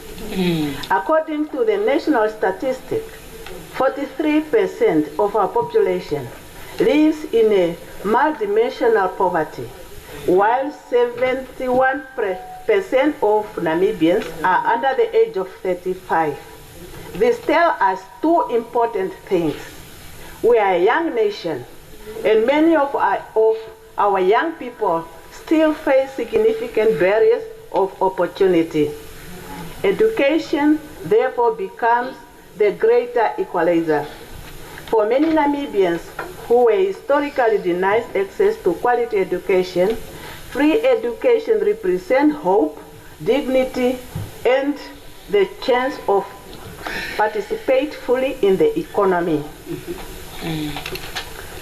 If you are serious about achieving the objective of the 6th National Development Plan, as a related economic growth, industrialization, mineral beneficiation, green hydrogen development, and job creation, then we must invest boldly in education and skill development.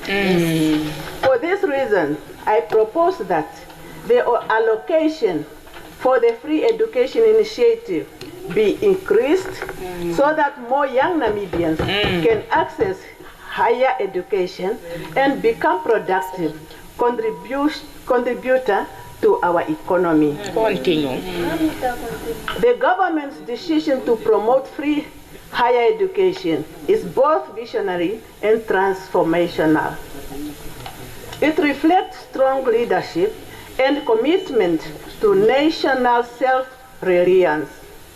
However, for this vision to succeed, government cannot do it alone. The private sector, industries, and the broader economy must also contribute. I therefore propose several complementary measures to allocate the fishing quota to support the Free Education Fund. A 2% contribution from private sector profits toward the Free Education Fund. Mining industry contributions to strengthen education funding. Expansion of national universities in all regions, ensuring that programs are accessible to students across the country. Partnership with business and mining companies to expand regional secondary schools and reduce overcrowded classrooms. At the same time, we must strengthen our state universities, expand their capacity, and decentralize programs to their regions. Investing in public education is a permanent solution that builds public trust and guarantee affordability for future generations. If we combine government commitment with industry participation over the next 5 years, Namibia can successfully implement free education at full scale. Free education is no longer a just policy idea, it is becoming a national culture. With the right support from all stakeholders, it will transform our education system, expand access, and build a skilled and empowered Namibian nation. With this, I support the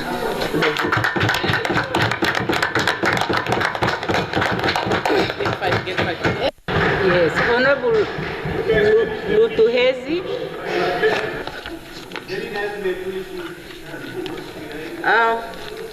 Honorable Speaker, 13 women and children are abused in Namibia every single day. And the government's response, the Ministry of Gender Equality and Child Welfare receives less than half of 1% of the national budget. Honorable Speaker, Namibia recorded 4,405 cases of gender-based violence in 11 months, including 1,345 rapes. That is 400 cases per month, 13 per day. And the budget response, 2 million for awareness campaigns. That is 454 per case for a poster, not for a shelter, not for a social worker, not for justice, but just for a poster. Honorable Speaker, the social worker crisis is real. Namibia has one social worker for every 17,923 children. The international minimum standard is one social worker per 5,000 children. We are 3.6 times below the bare minimum. In some regions like Omaheke and Karas, there are only 2 social workers serving the entire region. These social workers are the frontline defenders, the first line of protection for abused children and vulnerable families. But with such heavy caseloads, they are overworked, overstretched, and at risk of burnout. Without them, children suffer in silence. Honorable Speaker, Namibia does not only need more social workers in numbers. We need social workers who are properly supported, adequately resourced, and able to carry out their duties without being overwhelmed or burnout. Very important. These social workers are the front lines, the soldiers protecting children, women, and vulnerable families. Let me tell you about a real tragedy.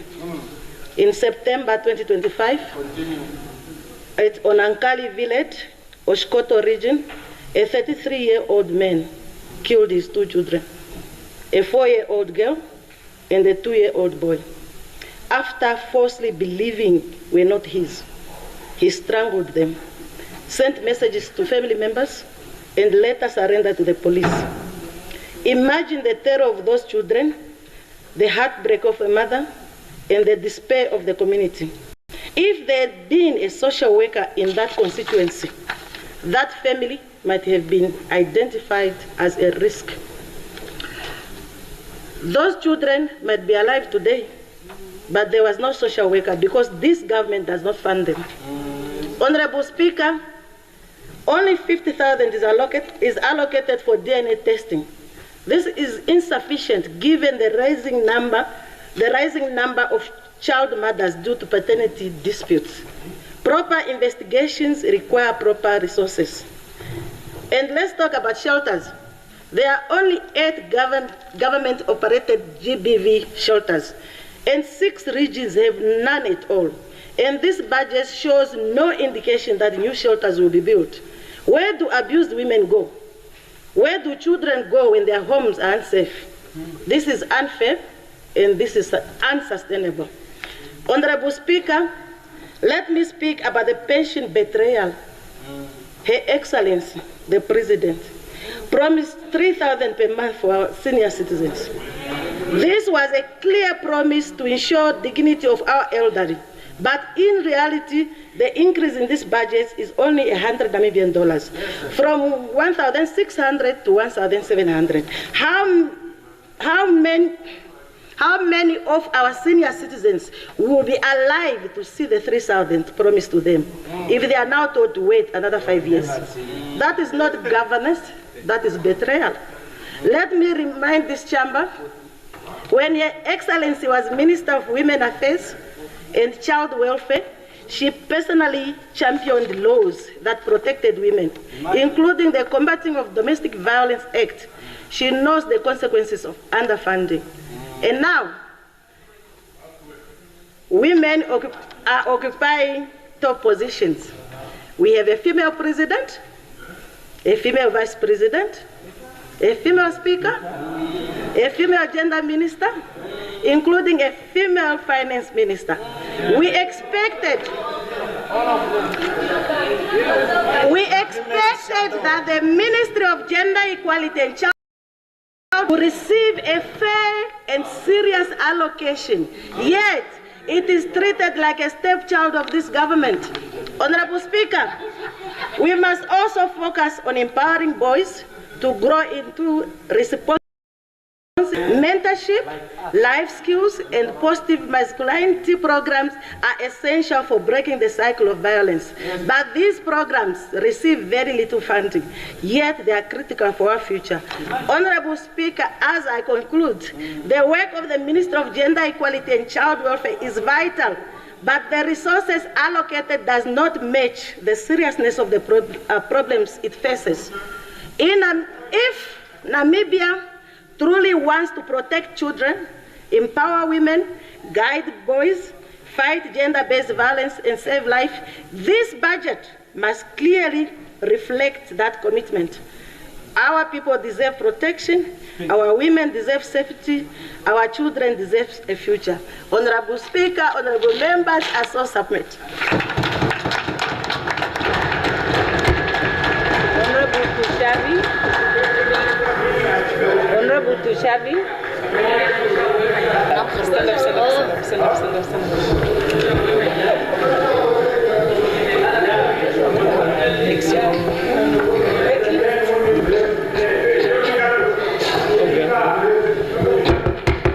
Proceed, Honorable Tushavi.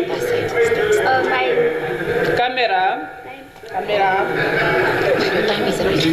Your time is right. Speaker. Camera. Honorable Speaker, honorable members, permit me to add my voice on behalf of the 71.1% young Namibians to the appropriation bill before this House for consideration. I am pleased to note that the social sector, education, health, safety, social safety nets, and youth empowerment received an allocation of 61.7% of the total budget, excluding interest payments. That's about 54.3 billion of the allocation. It is commendable that the government continues to commit to giving people a decent livelihood, which signals solidifying the social contract with the Namibian people. Indeed, a job well done, Honorable Minister. However, Honorable Speaker, it should be noted that the development allocation must be sustained adequately to ensure that it complements our need to build roads, clinics, schools, feeder roads, as well as earth dams, boreholes for the Namibian people. Honorable Speaker, whilst the areas that I mentioned earlier are crucial in ensuring human dignity, there remains an imperative need to ensure that the rural electrification program and the informal settlement upgrading program benefits from a faster traction to address the need of housing. But at the very heart of it, Honorable Speaker, remains the need to expedite servicing and development. Indeed. I say this without sidelining they invested 721 million, which resulted in the construction of 2,100 houses and the creation of 17,000 jobs. Which, Honorable Speaker, is a step in the direction of mitigating the unemployment crisis which persists and keeps our President up at night. Honorable Speaker, honorable members, whilst I in addressing the high unemployment through student and graduate internships, I wish to submit through you, Honorable Speaker, that in this new fiscal year, all, and I repeat, all officers, ministers, and agencies roll out this directive with great efficiency, as demonstrated by the Office of the Right Honorable Prime Minister and subsequent to the directive that was issued by the Line Honorable Minister of Finance. Still on the same topic, Honorable Speaker, in the 2024-2025 financial year, the government introduced a tax legislation for youth internships for the private sector, where they can employ the youth and the government can bear 50% youth of costs. Thus I request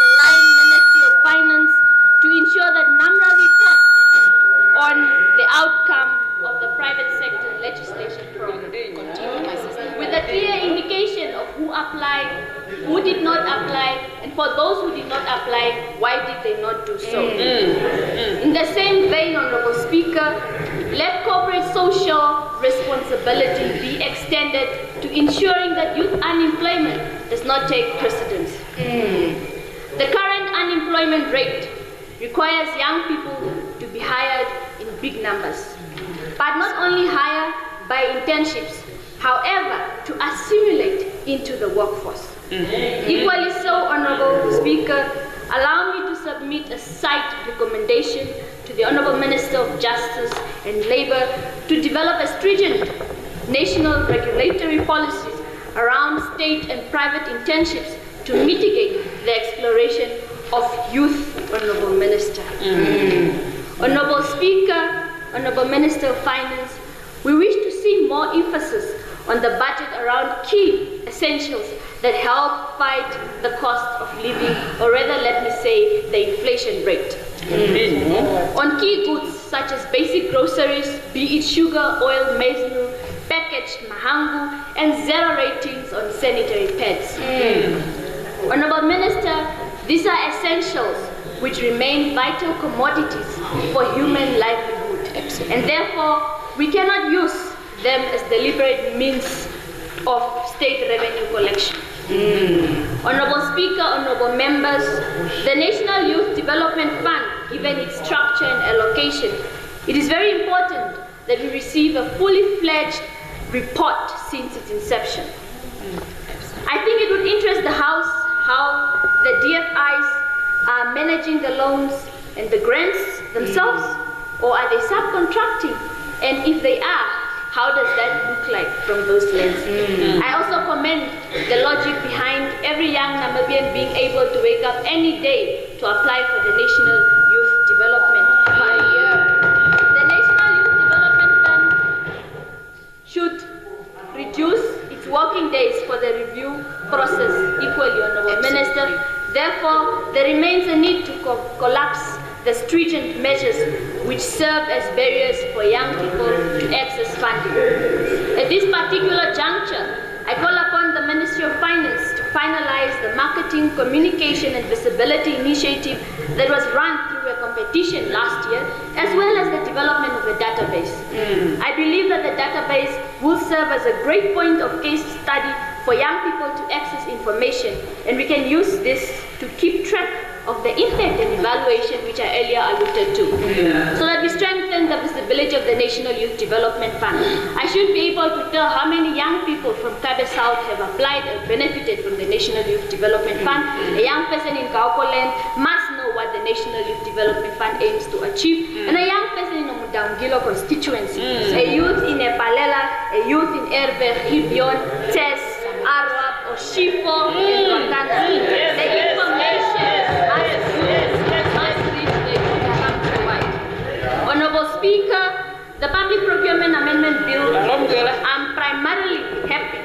Honorable Minister, that this bill is underway because the current gaps have escalated bureaucracy to a greater extent, and it has stolen the needs and expectations of the Namibian people.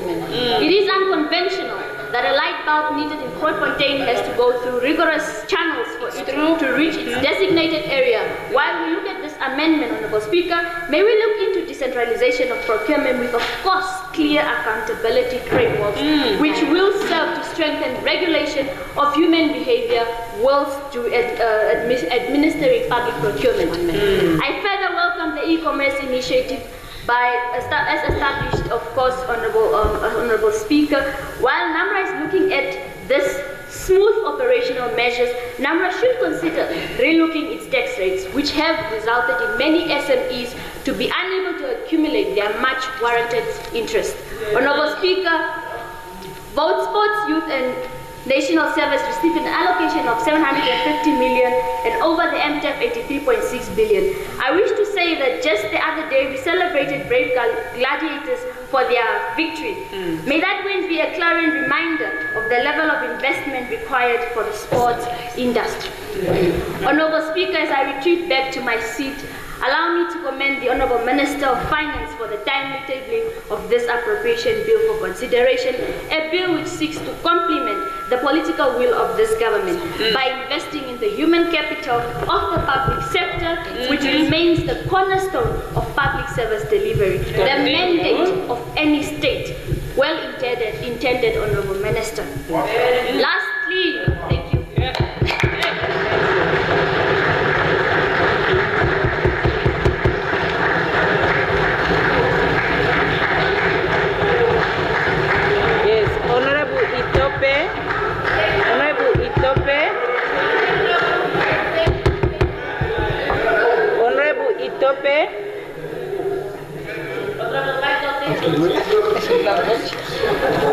My sister. Honorable Speaker, Honorable Member of this August House, I stand before this August House on behalf of the revolutionary movement of the Namibian people, the SWAPO Party, to express the strong support for the national budget for 2026-2027 financial year, presented by the Honorable Minister of Finance, Elika Shafuda, under the theme People, Productivity and Prudence. Honorable Speaker, this budget is more than financial documents. It is a strategic instrument aimed to achieve the national development goals, including improving the living standard of the Namibian people. It reflects the historic mission of the SWAPO Party, a mission mixed in the liberation struggle and guided by the commitment to build a just, prosperous, and inclusive society. Under the leadership of Her Excellency, the President Netumbo Nandi-Ndaitwah, the government of the Republic of Namibia continue to follow policy strengthening economic viability, promote inclusive growth, and protect the well-being of our citizens. Continue. One of the most commendable aspects of this budget is the continuing listening of the social sectors. Investment in education, healthcare, and social protection remain essential for building a strong and productive nation. This sector plays a crucial role in empowering our people and ensuring that every Namibian has access to opportunity for a better future. Education in particular remains the foundation of the national development. By investing in the education sector, government continue to equip young Namibians with the knowledge and skill required to participate meaningfully in the economy. Equally important in the continued strengthening in the health sector, improving access to quality healthcare service and expanding health infrastructure, remaining victory for safeguarding and the well-being of our citizens. Continue. Honorable Speaker, honorable members of this August House, youth unemployment continue to be one of the major challenges facing our country.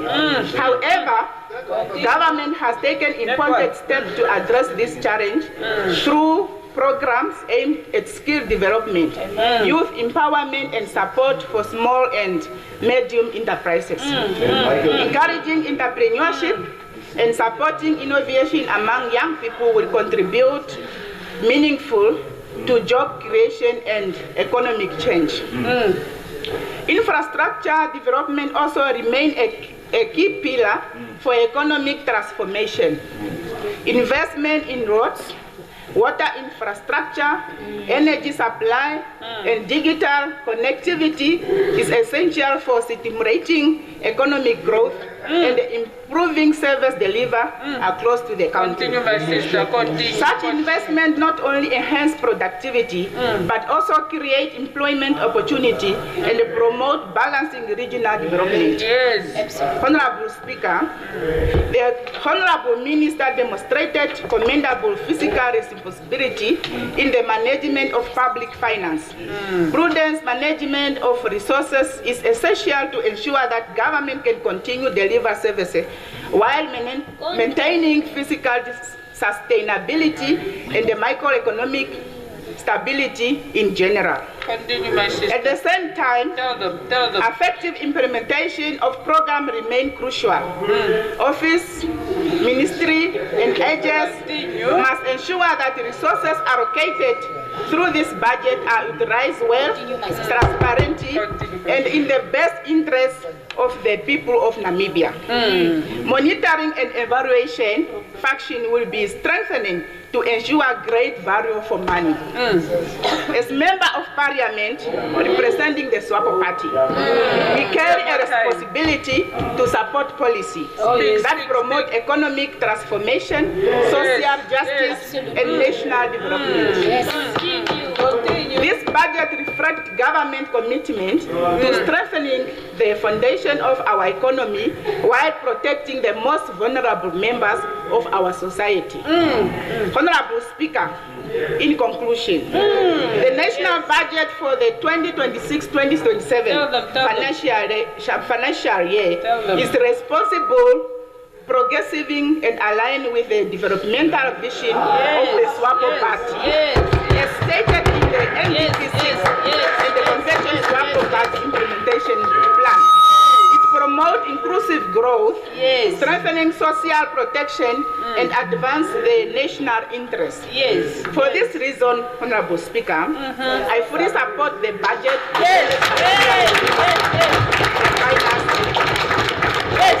Thank you, my sister. Yes, thank you.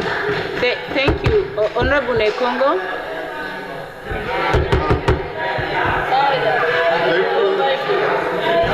Honorable Speaker, honorable member, allow me, honorable Speaker, honorable member, allow me to thank the SWAPO Party Minister of Finance, Honorable Erika Shafoda, who is our minister responsible for distributing the cake, which is the 2026-2027 budget.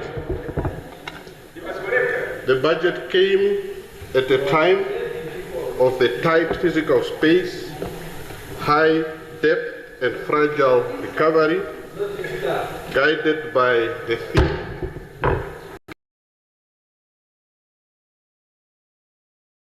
it balanced the urgent social needs with long-term sustainability.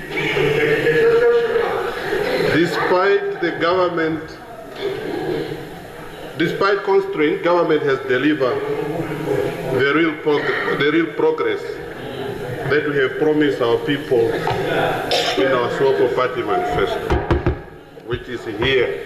That's why some people are allergic. The government and the SWAPO party-led government has promised people housing, sanitation, education, improved agricultural Yes. Water and energy and youth empowerment.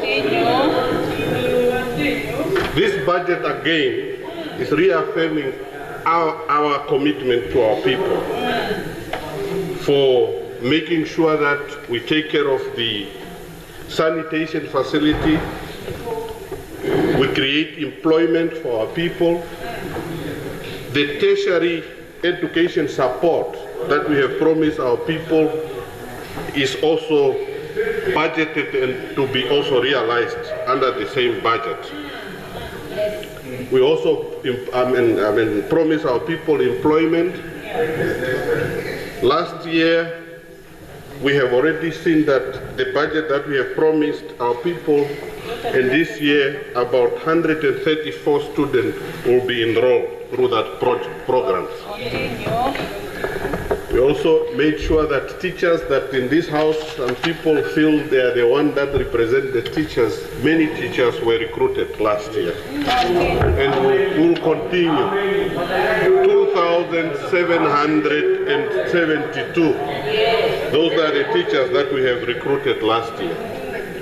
Nearly 1,300 hectares were planted under the crop production. Our Ministry of Defense and Correctional Services continue expanding public land for farming.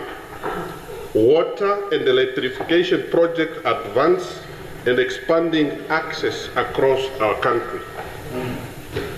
Also, some other people are here singing the song without the rhythm about unemployment, but they forgot to appreciate the government, Swapo Party-led government, for making sure that 257 million were budgeted under the National Youth Development Fund. And many people and many young people have benefited from this program. We look forward to hear the statistic in terms of those who have benefited and also the employment that was created. So, no point of order. No point of order. Honorable. No. You are out of order. No. Ask for the floor and no. Sit down, honorable member. Sit down, honorable member. No. So, honorable member, take your seat. No. Take your seat, honorable member. No. Take your seat, honorable member. You are out of order. You were not given the floor by the presiding officer. You don't get. No. I refuse to give it to you. Take your seat. Take your seat. Take your seat, honorable member. Yeah, honorable Nekundi, please proceed. Honorable. Thank you. I know the truth. Sometimes when people have nothing to say, they tend to be acting like that. Don't worry about it. The statistic is there. And the officers responsible will provide those statistics to us. But the program has benefited many young people. It has created a lot of employment for our people, and it will continue. Comrade Minister, please continue supporting our program. For the 2026-2027 operational budget,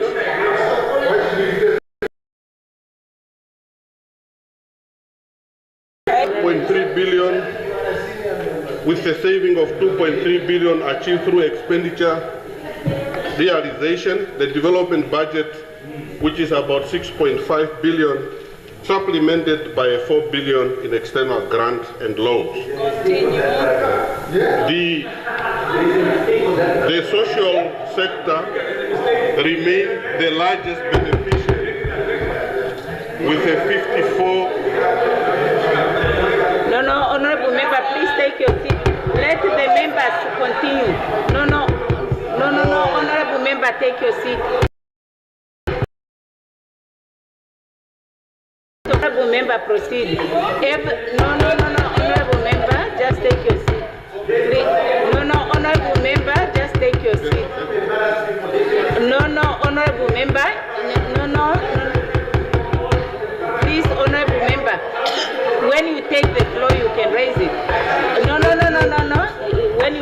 floor, you deal with it. Yeah, honorable members. Yeah.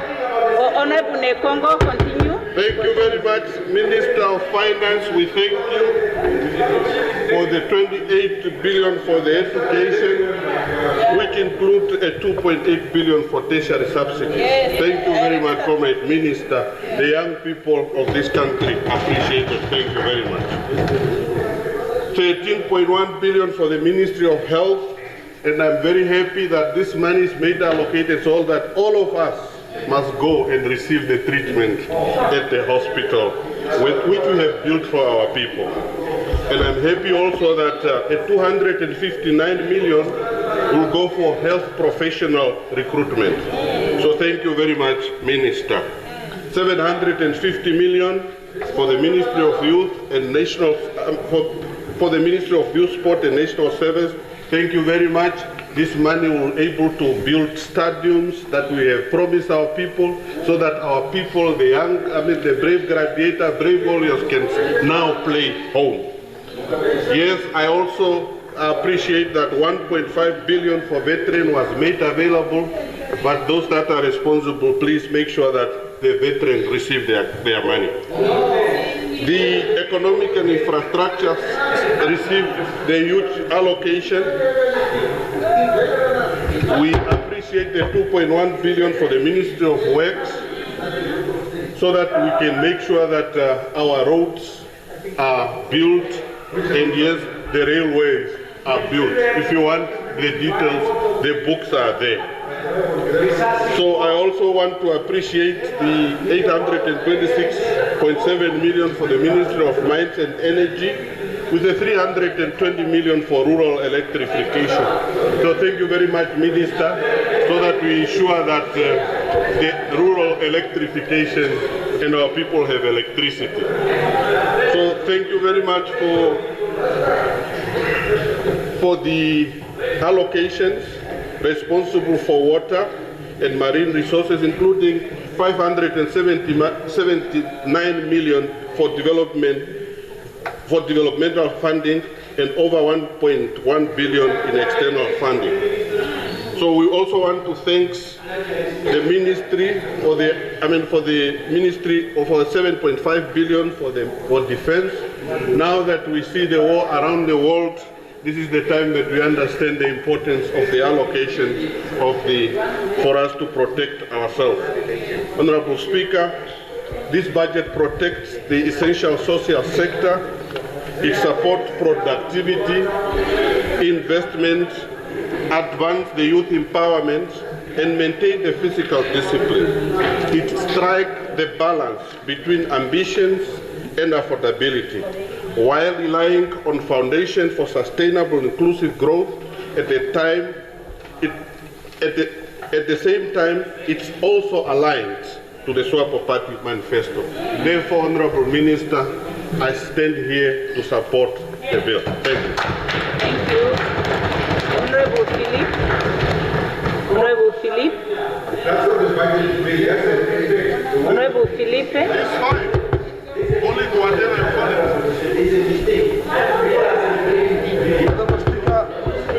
Are we protected? Proceed, Honorable Member.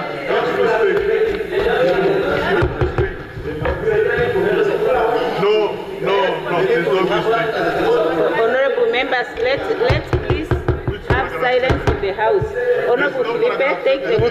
They are still debating. Yeah. No. Please, no. Take your seat. Honorable members, set the time for Honorable Philippe Secretariat, please. No. Take your seat, Honorable members. No. Take your seat. No. Take your seat, Honorable member. You can't force a point of privilege. Sit down, Honorable member. No. Honorable Philippe, you have the floor. Take your seat, Honorable member. No. Honorable member. You can't force a question. Take your seat, Honorable member. No. Take a question. Take your seat. Take your seat, Honorable member. No, take your seat. Honorable Philippe, can you take the floor, please? Yeah. Thank you very much, Honorable Just proceed. Yeah. Proceed. No, Honorable members. Honorable, proceed. Yeah. Honorable Speaker. Proceed. No, take your seat. No. Take your seat, Honorable honorable member. You are given the floor to speak. You cannot take it by force. Take your seat. Yeah, take your seat. I can't allow you to take the floor by force. You must take your seat. No. Sit down. Please sit down. Sit down. Yeah, proceed, honorable member. No.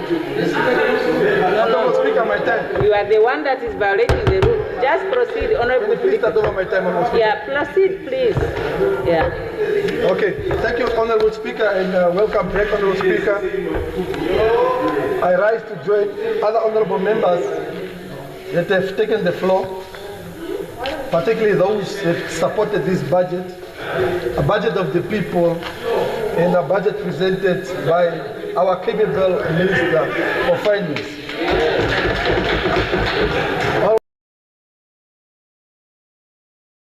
Fiscal pressures, constrained revenues, and rising debt obligations.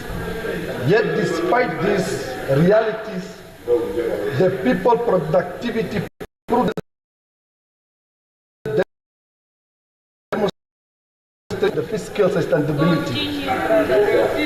Allow me, Honorable Speaker, to commend the government under the leadership of Her Excellency Netumbonandi Daitwa for presenting a budget that places the welfare of the Namibian people at the center of the national policy. Honorable Speaker, this budget clearly prioritizes people-centered development. The allocation of more than 54 billion to the social sector demonstrates the government understands a simple but powerful truth. The greatest asset of a nation is its people. Yes. Investments in education, healthcare, youth empowerment, housing, and rural electrification are not simply expenditures. They are investments in the future productivity and the resilience of our nation. The continued support for sustained tertiary education, the recruitment of teachers and health professionals, and investments in youth entrepreneurship through the National Development Fund are steps that will empower our young people to become innovators, entrepreneurs, and job creators. Honorable Speaker, allow me to raise an important political point that resonates deeply with our citizens.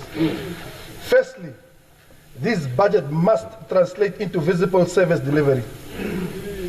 It is not enough for programs to exist on paper.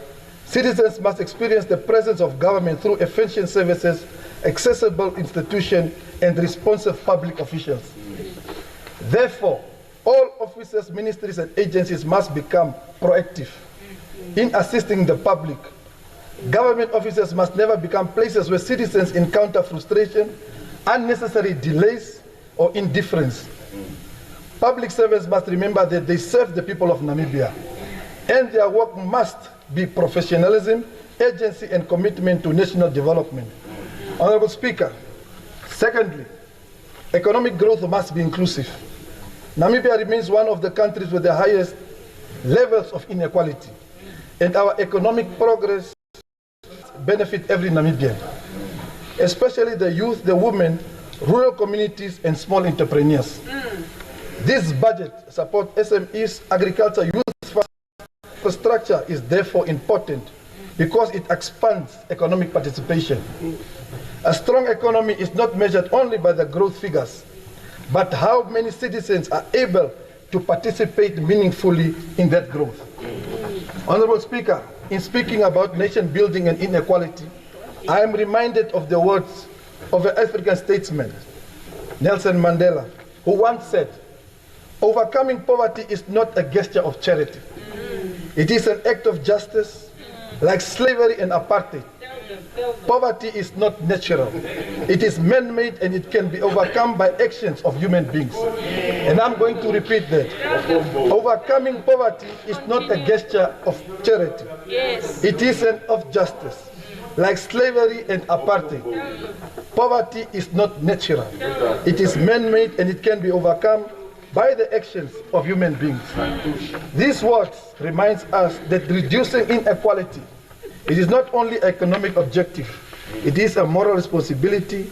As leaders, we must ensure that the development reaches every region, every community, and every household. Honorable Speaker, this budget also demonstrates commitment to fiscal prudence and responsible management of public finances. Efforts to gradually reduce the budget deficit and stabilize public debt show that government is safeguarding the long-term stability of our economy. The reforms, together with a stronger procurement oversight and improved accountability in public spending, will strengthen public confidence in the state institutions. Honorable Speaker, in conclusion, this budget represents a balanced and forward-looking plan that seeks to restore the fiscal stability while continuing to invest in the well-being on the productivity of our people. As members of this August House, our responsibility is not only to support this budget, but also to ensure that its implementation delivers real improvements in the lives of the Namibian people. For those remarks, Honorable Speaker, I rise to support this budget of 2026-2027, national budget. I thank you. May God bless you, Honorable Speaker, and the Republic of Namibia. Yes. Thank you, Honorable. Now, Honorable members, now the next person, Honorable members, the next person is Honorable Amkoto. We only have 2 minutes to go. So it is either the member will just get up to say whatever he can say and we rise on automatic adjournment, and then tomorrow we start with him, or we will adjourn because no statement can be completed within the time that is left. Yeah. No? Honorable Amkoto. Yeah. Thank you, Honorable Speaker. Without touching on my minute, I postpone the debate until tomorrow. Oh, you want to adjourn? Yes. Okay, until tomorrow. Okay, thank you. The House stands adjourned until tomorrow at 2 hours.